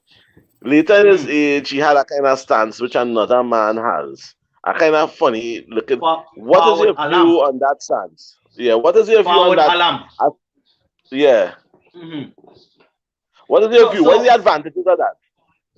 So that stance now, in my opinion, it's not, as they would say, it's not orthodox way of batting. It's not technically pretty, because one would say that when the bowler is about to go in his gather phase, you want to be side on. But the thing is that they are front on, yes, but if you look at it, when the bowler is about to deliver, they are almost basically side on. You understand? Right. So I think we might be overselling it too much, because the stance is weird, but once the bowler is about to deliver, they are always side on. And so when a man has an advantage, what's the advantage you think? Boy, I can't point out an advantage. I can't say it gives you enough time to see the ball. I can't say it gives you an advantage to stay side on. I can't say there's an out-and-out advantage. What I would say though, and Shanda Paul and Fawad Alam has proven me wrong, is that if you are going up against extremely quick bowlers, if you are not good enough to get that trigger motion complete and get side on, you are likely to get out bowled most of the time. But Shanda Paul would have proven that I am wrong. But in terms of having an advantage, I don't know if it gives you an advantage to stand side on to the ball, because batsmen, bowlers are always going to want to put the ball to the stump. and he's So usually it's to put away off from the the bowler stump. more than anything. It's to put off the bowler more than anything else. Then, because if you see a man standing, so you think in the wrong game, you know. Yeah, you're going to go at the stump. You're going to go at the stump. So I guess when he gets himself ready now, it gives him an opportunity to completely be side on with the ball. I don't know. I listen to some experts trying to explain it, and even them it tie up. I can't explain it, brother. Listen, I can't Lennox, explain it. this is my Yeah. thing. My thing is this: you will never see that in a batting manual. You will never Exactly. see that. Nobody Exactly. will ever watch it. It's But not if it is one art of those attacks, weird but it things works. where if it works for you, it works for you, and Exactly. don't try to change it. Boomerang, you will never Exactly. see Boomerang and Malinga's action in a manual. You will, because those things you don't teach those things. Exactly. And we see a youngster coming up from India bowling pretty similar to Bumrah. You're not going to coach a youngster, but as I say, Marlon, you know, they start it and it work for them, so you can't break it out of them. You just find a way to make sure that you benefit off it. Right, but what I noticed now, remember a long time had a fella called Gower, I think it's Gower, a guy and some of them other bat used to bat with a bat in the air. They never, so they used to tap it on the gong. I noticed almost all the bat, not all, it must be a lot of batsmen now pick up a style where they're standing up with the bat in the air rather than on the ground any traditional way. Yeah, no, that right there, no, I can't tell you. That right there is the way how they are teaching you. Maybe let me see who I can see who bat like who keeps the bat on the ground. No, maybe Russell. Russell keeps the bat on the ground and he picks it up. Of course, he will tap it, but you're normally on the ground. He picks it up. Yeah, I know what you're talking about. I think the thing behind it. Let me tell you, what is in the manual now is that in order to set together a stance, this is what they have. You want to be totally side on with your legs comfortably apart, not shoulder width, because that might not be comfortable.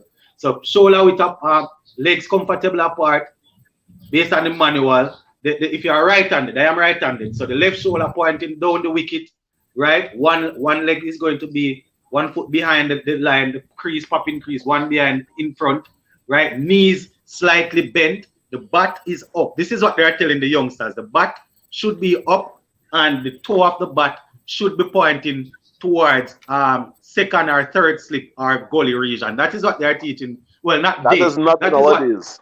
That is what they are coaching the youngsters now. It's changing. So that is what they call it the bat. They've been teaching that. They've been teaching that because that's what I was taught when I was in school. That when I was playing primary school cricket, that is what I got also. That is what I got also. So behind it gives you rationale I was taught is that more time. So the time exactly when the bat comes in, bring the bat up and bring it back again. All right. Is less you need than when so then you have no backlist then. Yeah, you come forward one stroke. So that is exactly what I was. That is what I was getting to. What I noticed, you're batting, bap, you're tapping your bat. As the bowler come in, okay, you lift your bat up to lift it. But them fellas, they lift the bat from day one before. And it was just stand up with the bat in the air from day one. They're not tapping no bat, nothing. Yeah, some persons might not tap. Some people will do this with the bat. Some people will wait with the bat in the air. When the bowler is running in, they will spin it like this. They will spin it and then hold it up in the air. Some will tap, and then some will hold it up. As Marlon rightly explained, it gives you more time to play the ball. It's also, in my opinion, I am no batsman, but it gives you a better opportunity to go down in the line, towards the line of the ball. Because if you lift up the bat and then go down, catch him, Jesus, puts it down. Oh, Shims. Yeah, it was dying on him. So if you pick up the bat, you might not go back down in the straight line. And it gives you more time to just do the one thing. So let me see there. Marsh, short ball, pulled it. Fielder was coming in. No, it died on him. Yeah, okay. It fell short, died on him. So we haven't seen. We have thing with that.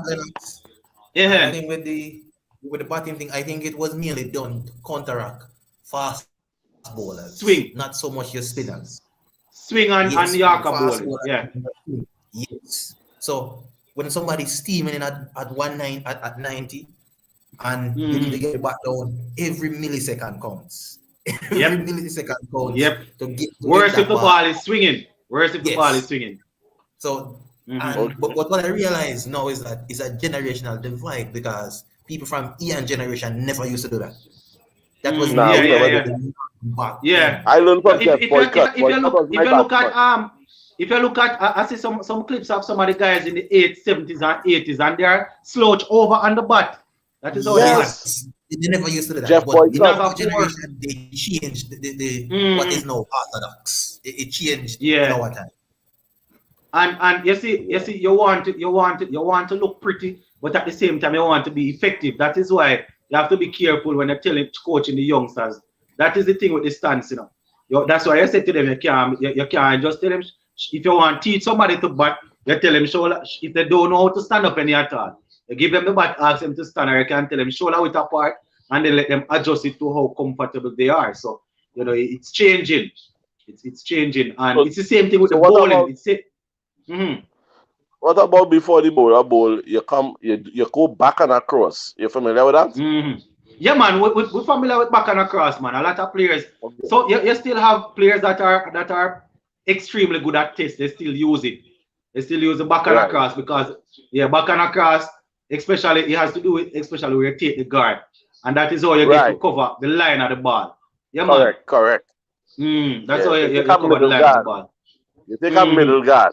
And when you go back and across, you more or less, come back in line. But going back and across, you're doing it in a position where you're lining up with the ball too, behind the line of the ball. Yeah, it depends. It depends on the guard that you take.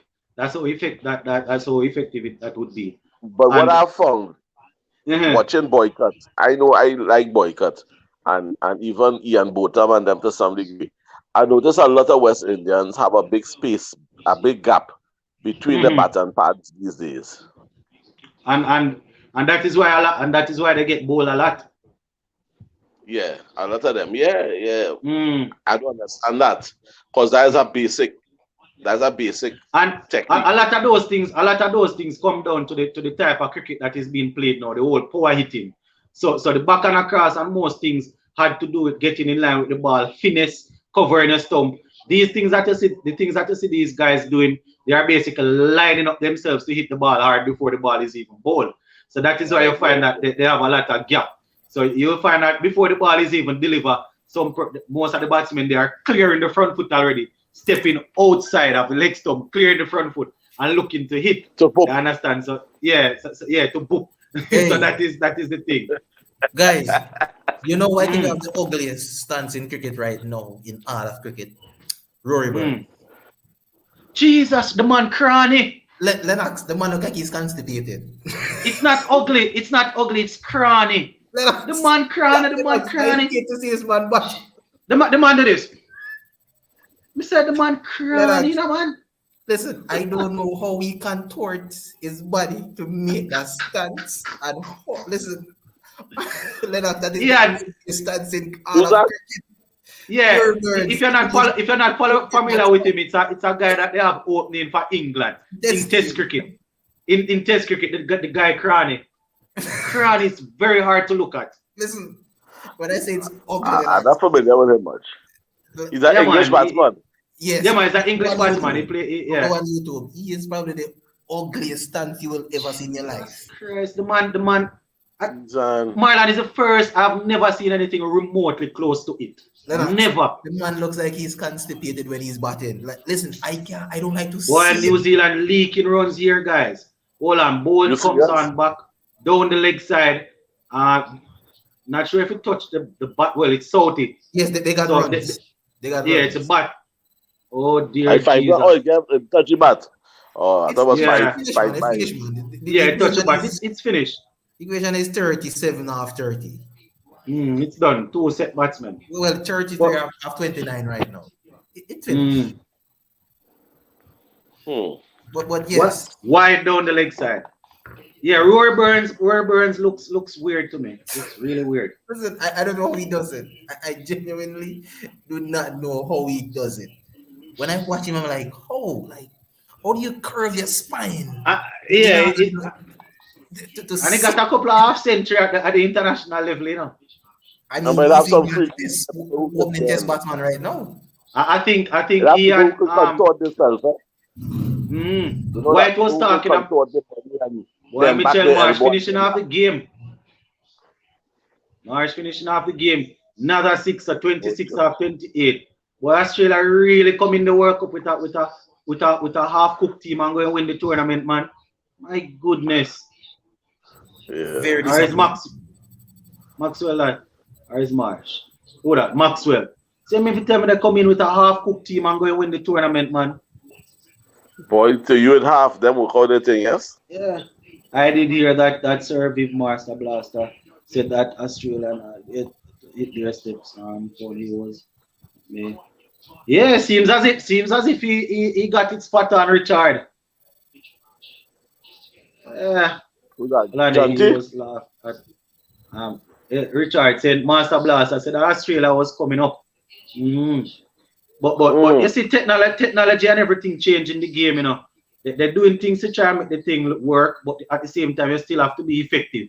Because even in the bowling now, you see, we teach the youngsters to remember, you know, especially in pace bowling, you have you want them to be completely side on, but you have some people that have run action.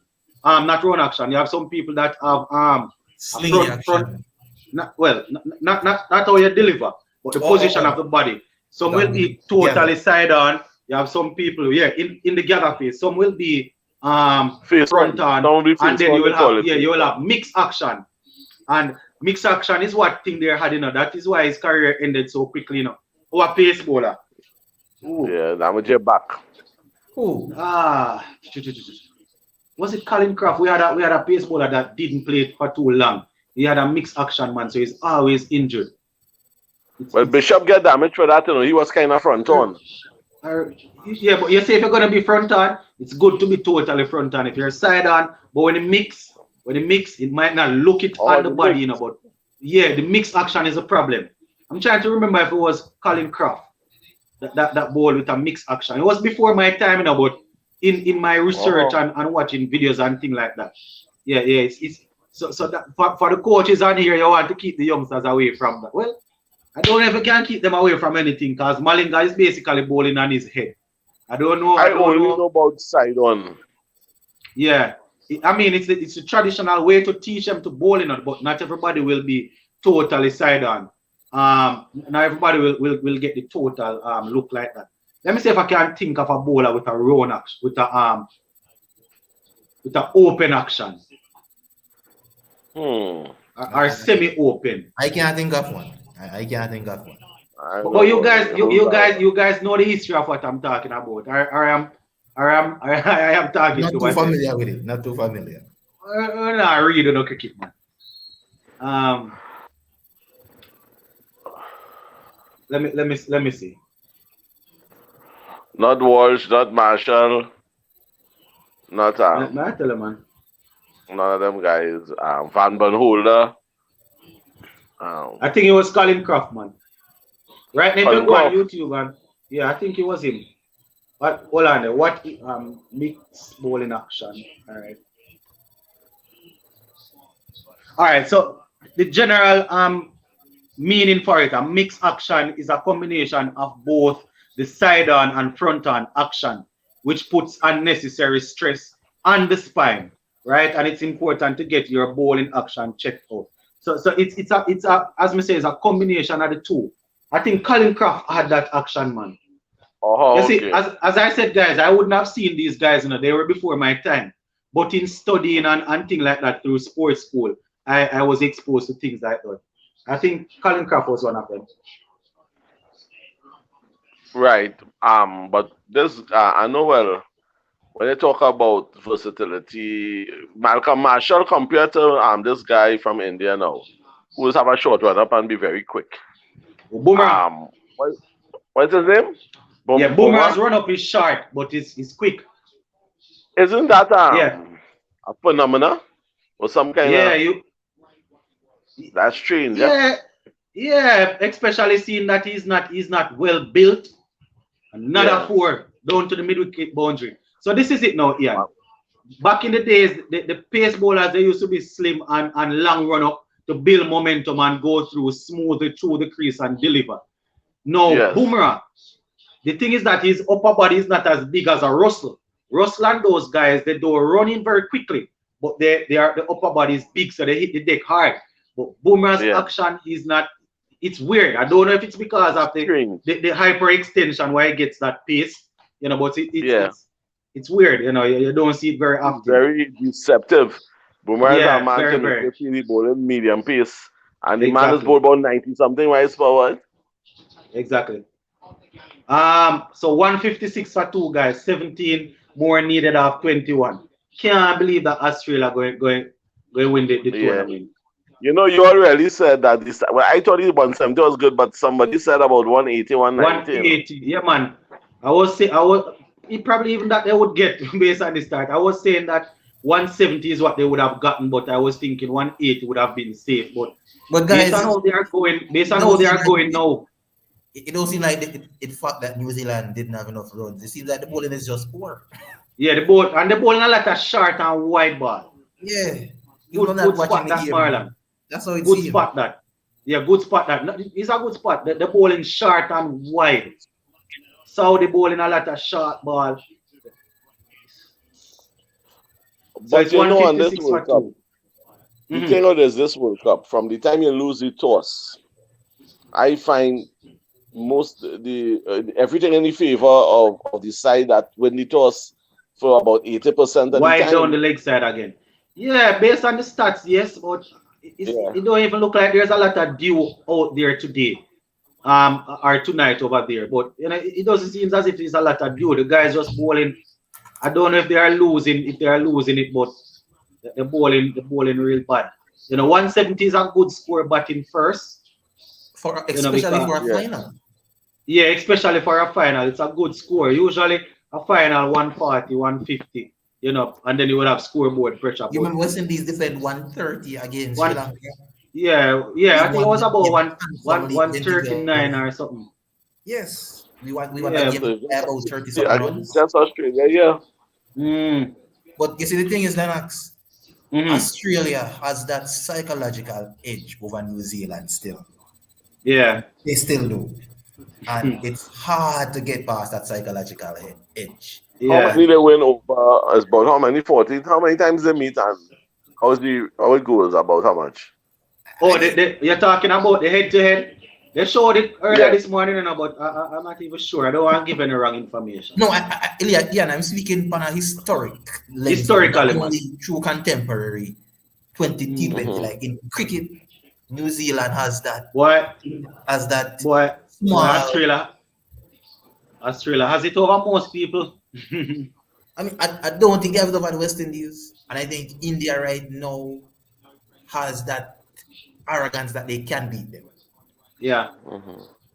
Right now, they're just better than us. They don't even need to have any psychological edge. They're just better than us in every. Yeah, most teams better than us right now. But why I say the psychological edge is that they're not a catch him New Zealand. I don't think they're a better team than New Zealand, but that New Zealand. That arrogance they have, the Aussie arrogance. Yeah, they have the swag. Yeah. Yes. Yeah. Earlier this morning, it's not a quality thing, in my opinion. It's not a quality thing. Yeah. This morning I did a video, early this morning, and I was saying that you see what New Zealand will use to win, if they win, is good, solid team performance and not necessarily a standout one or two man. But when it comes down to Australia, they will use aggression, and they will have a couple of players that will definitely stand out. You understand? And that is what is happening here. David Warner and Marsh, those two guys basically took the game away from New Zealand. You understand? And usually New Zealand would give you a good disciplined bowling effort. I don't know if it is the jitters, but it is good at all. Richard is there. Richard say, as he have done what most teams found extremely difficult to do. Throw the New Zealand team off their game. Exactly. So they're bowling some wrong line and some wrong length and things like that right now. So it's an issue. Boy. And that's why I brought up the psychological aspect of it. What will cause that? in that. Because as we speak now, it's a whole mentally, they break down mentally because the pressure. Why would they be bowling that? Well, it's pressure, man. Pressure. When you're under pressure, when you're under pressure, it's not easy to really, and not even only that. Not only say pressure because of pressure that you're losing, but when you're being hit, when you bowl a 1 or 2 good deliveries and you're still not getting much off it, you're going. That is added pressure. Yeah. You might do something that you don't normally do, So it's 159. It's only bold get wicket. Nobody else can get nothing. Yeah. It's 150. It's 160 now for 2. 160 for 2 of 17.2 overs. Right? Oh, Lord. So yeah, that they are basically home sweet home now. Yeah, they're making it easy, boy. Yeah, that was Lennox, almost I have a a ball question and for you when you're done. Yeah, that was almost a ball and cut there by Bolt, but it came back too quickly. Yeah, Sachin. Do you think? Yeah, do you think the Indian Test squad that going to New Zealand? Do you think that they'll flourish without Rohit, Pant, Bumrah, and Shami? I saw the squad but I don't even remember all of the persons that were in. Wait, 1 second. Question: they are going to New Zealand? I think they are touring, man. I don't. Well, let me check. I think they are touring New Zealand.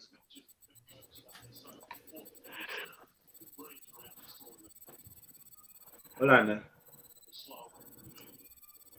I mean, that would be a little bit strange for India to tour a team twice without them touring. The squad is Rahane, Rahul, Agarwal, Pujara, Gill, Iyer, Saha, T.S. Bharat, Ravindra Jadeja, Ashwin Patel, Akshar Patel, Jayant Yadav, Ishant Sharma, Umesh Yadav, Mohammad Siraj, Prashit Krishna, and Virat Kohli to join squad after the second test.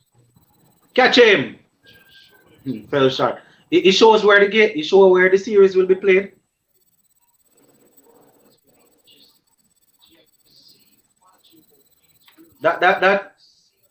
Those couple of guys might be big loss to them, especially if they are traveling. Usually if they are home, they will try those sort of things as Marlon is saying. New Zealand. Oh, sit there. New Zealand will tour India. Yes. 2021, November 17. November 17. Yes. So India, yeah. Because usually going on tour, India don't really run a risk still. Yeah. No man, India's a touring side.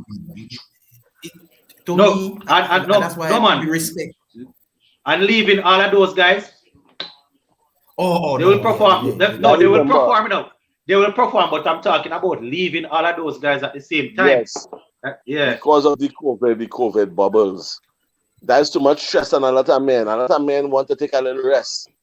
From this COVID bubble thing where you have to be locked in a hotel and a certain environment, So I think that a lot of cricketers working out, look, I feel I want to sit out on this series. Let me go and see my family. Let me relax a little bit. Yeah. But it's a good squad session. It's a good squad. They're gonna play what? They're gonna play. Let me see. How many tests? They're going to play about 3 tests.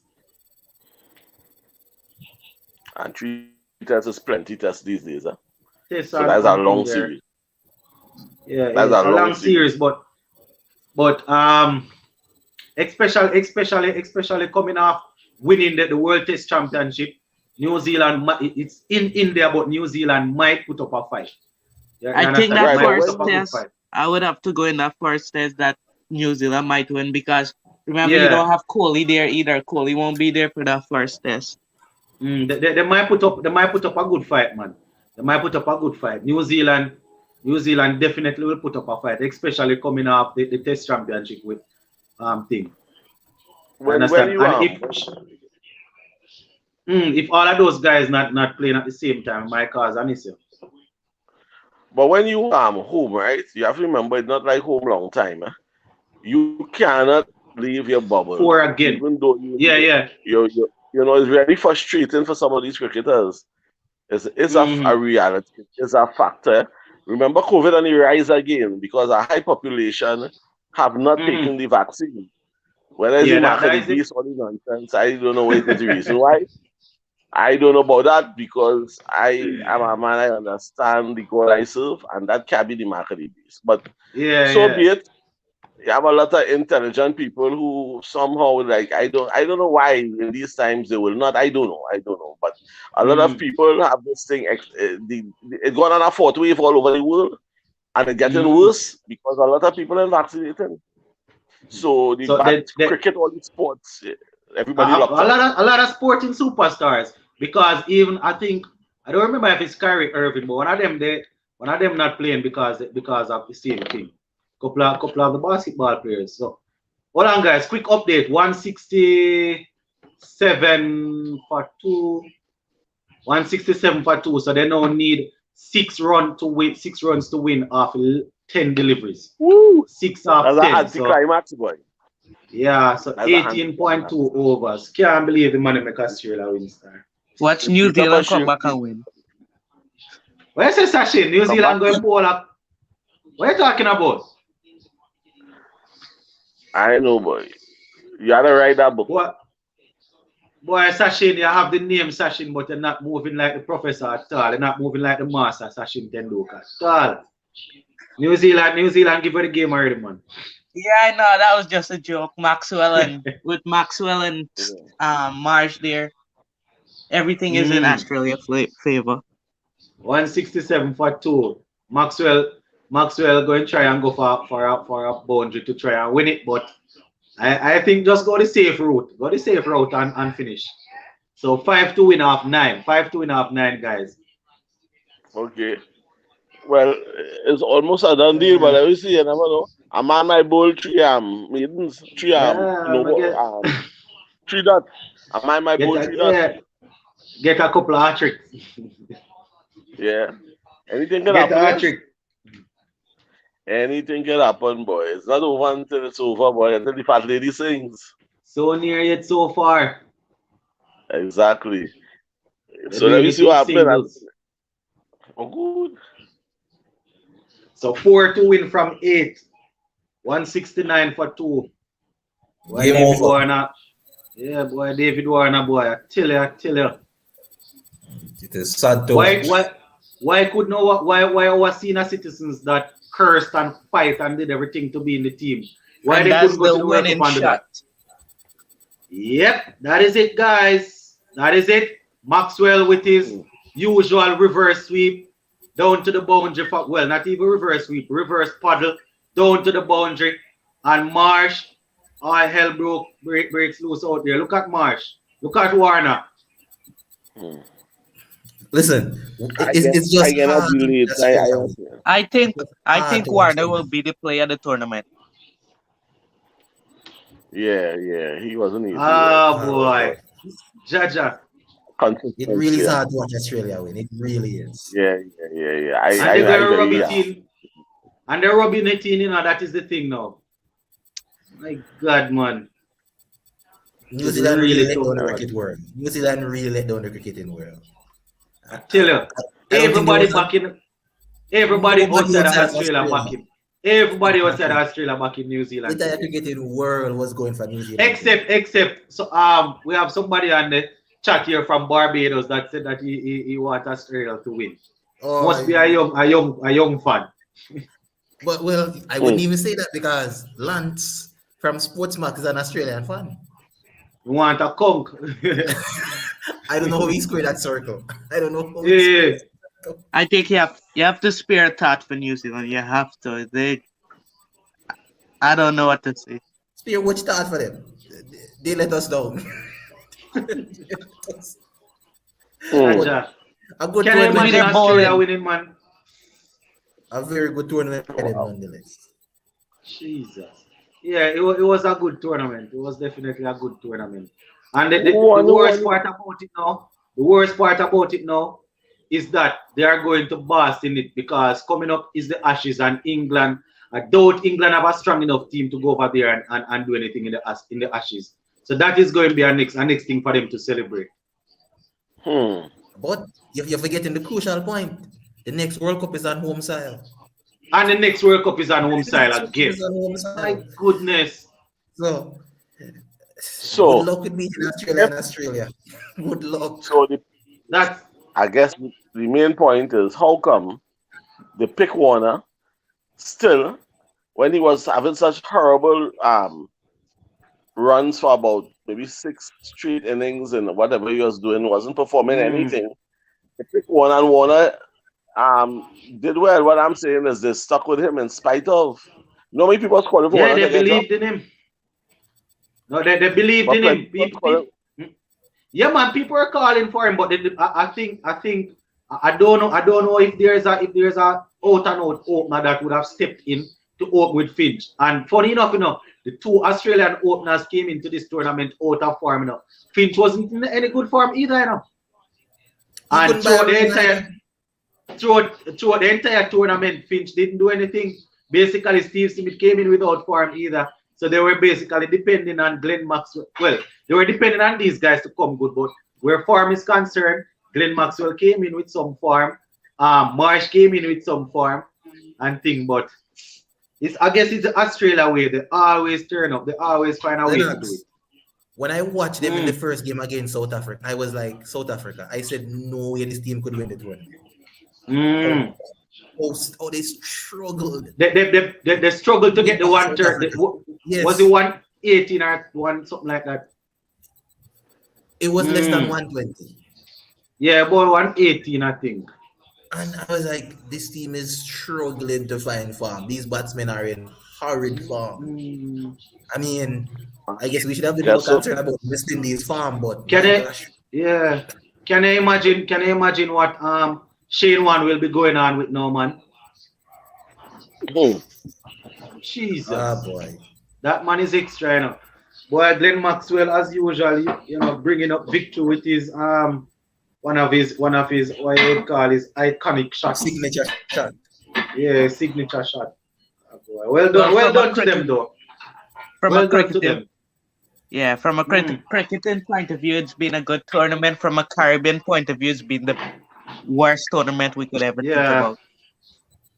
I think the pitches could have been to facilitate more scoring, in my opinion. I am not a big fan of low scoring T20 games. I'm not. Yeah, I like the high scoring games, but well done to them. Hats off. I enjoy low scoring test cricket games because I don't want to see a side bat for 2 days and score 700. Unless it's West Indies, I don't want to watch anybody bat for 2 days and score 700. But low scoring T20 games, no. Low scoring test games, yes.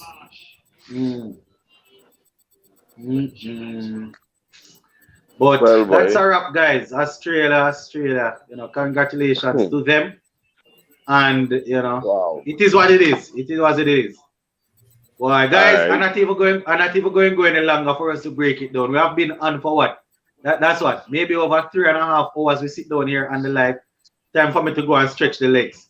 I'm gonna put together a video. I'm gonna put together a video to basically review the entire well, today I'm going to review the final, and then there will be a video to review the entire tournament, and then we are going to go live to talk about the tournament in general one of these evenings, hopefully tomorrow evening or Tuesday evening. But we're going to leave it right here. Ian, Marlon, Sachin, Mr. Lover, right? All of the guys that were on with me. Yeah, man. Thanks for being on. Okay. Looking forward to the test series. Yeah, man, definitely. And we will be on and off for the test series just to see it. All right? All right, little more, guys.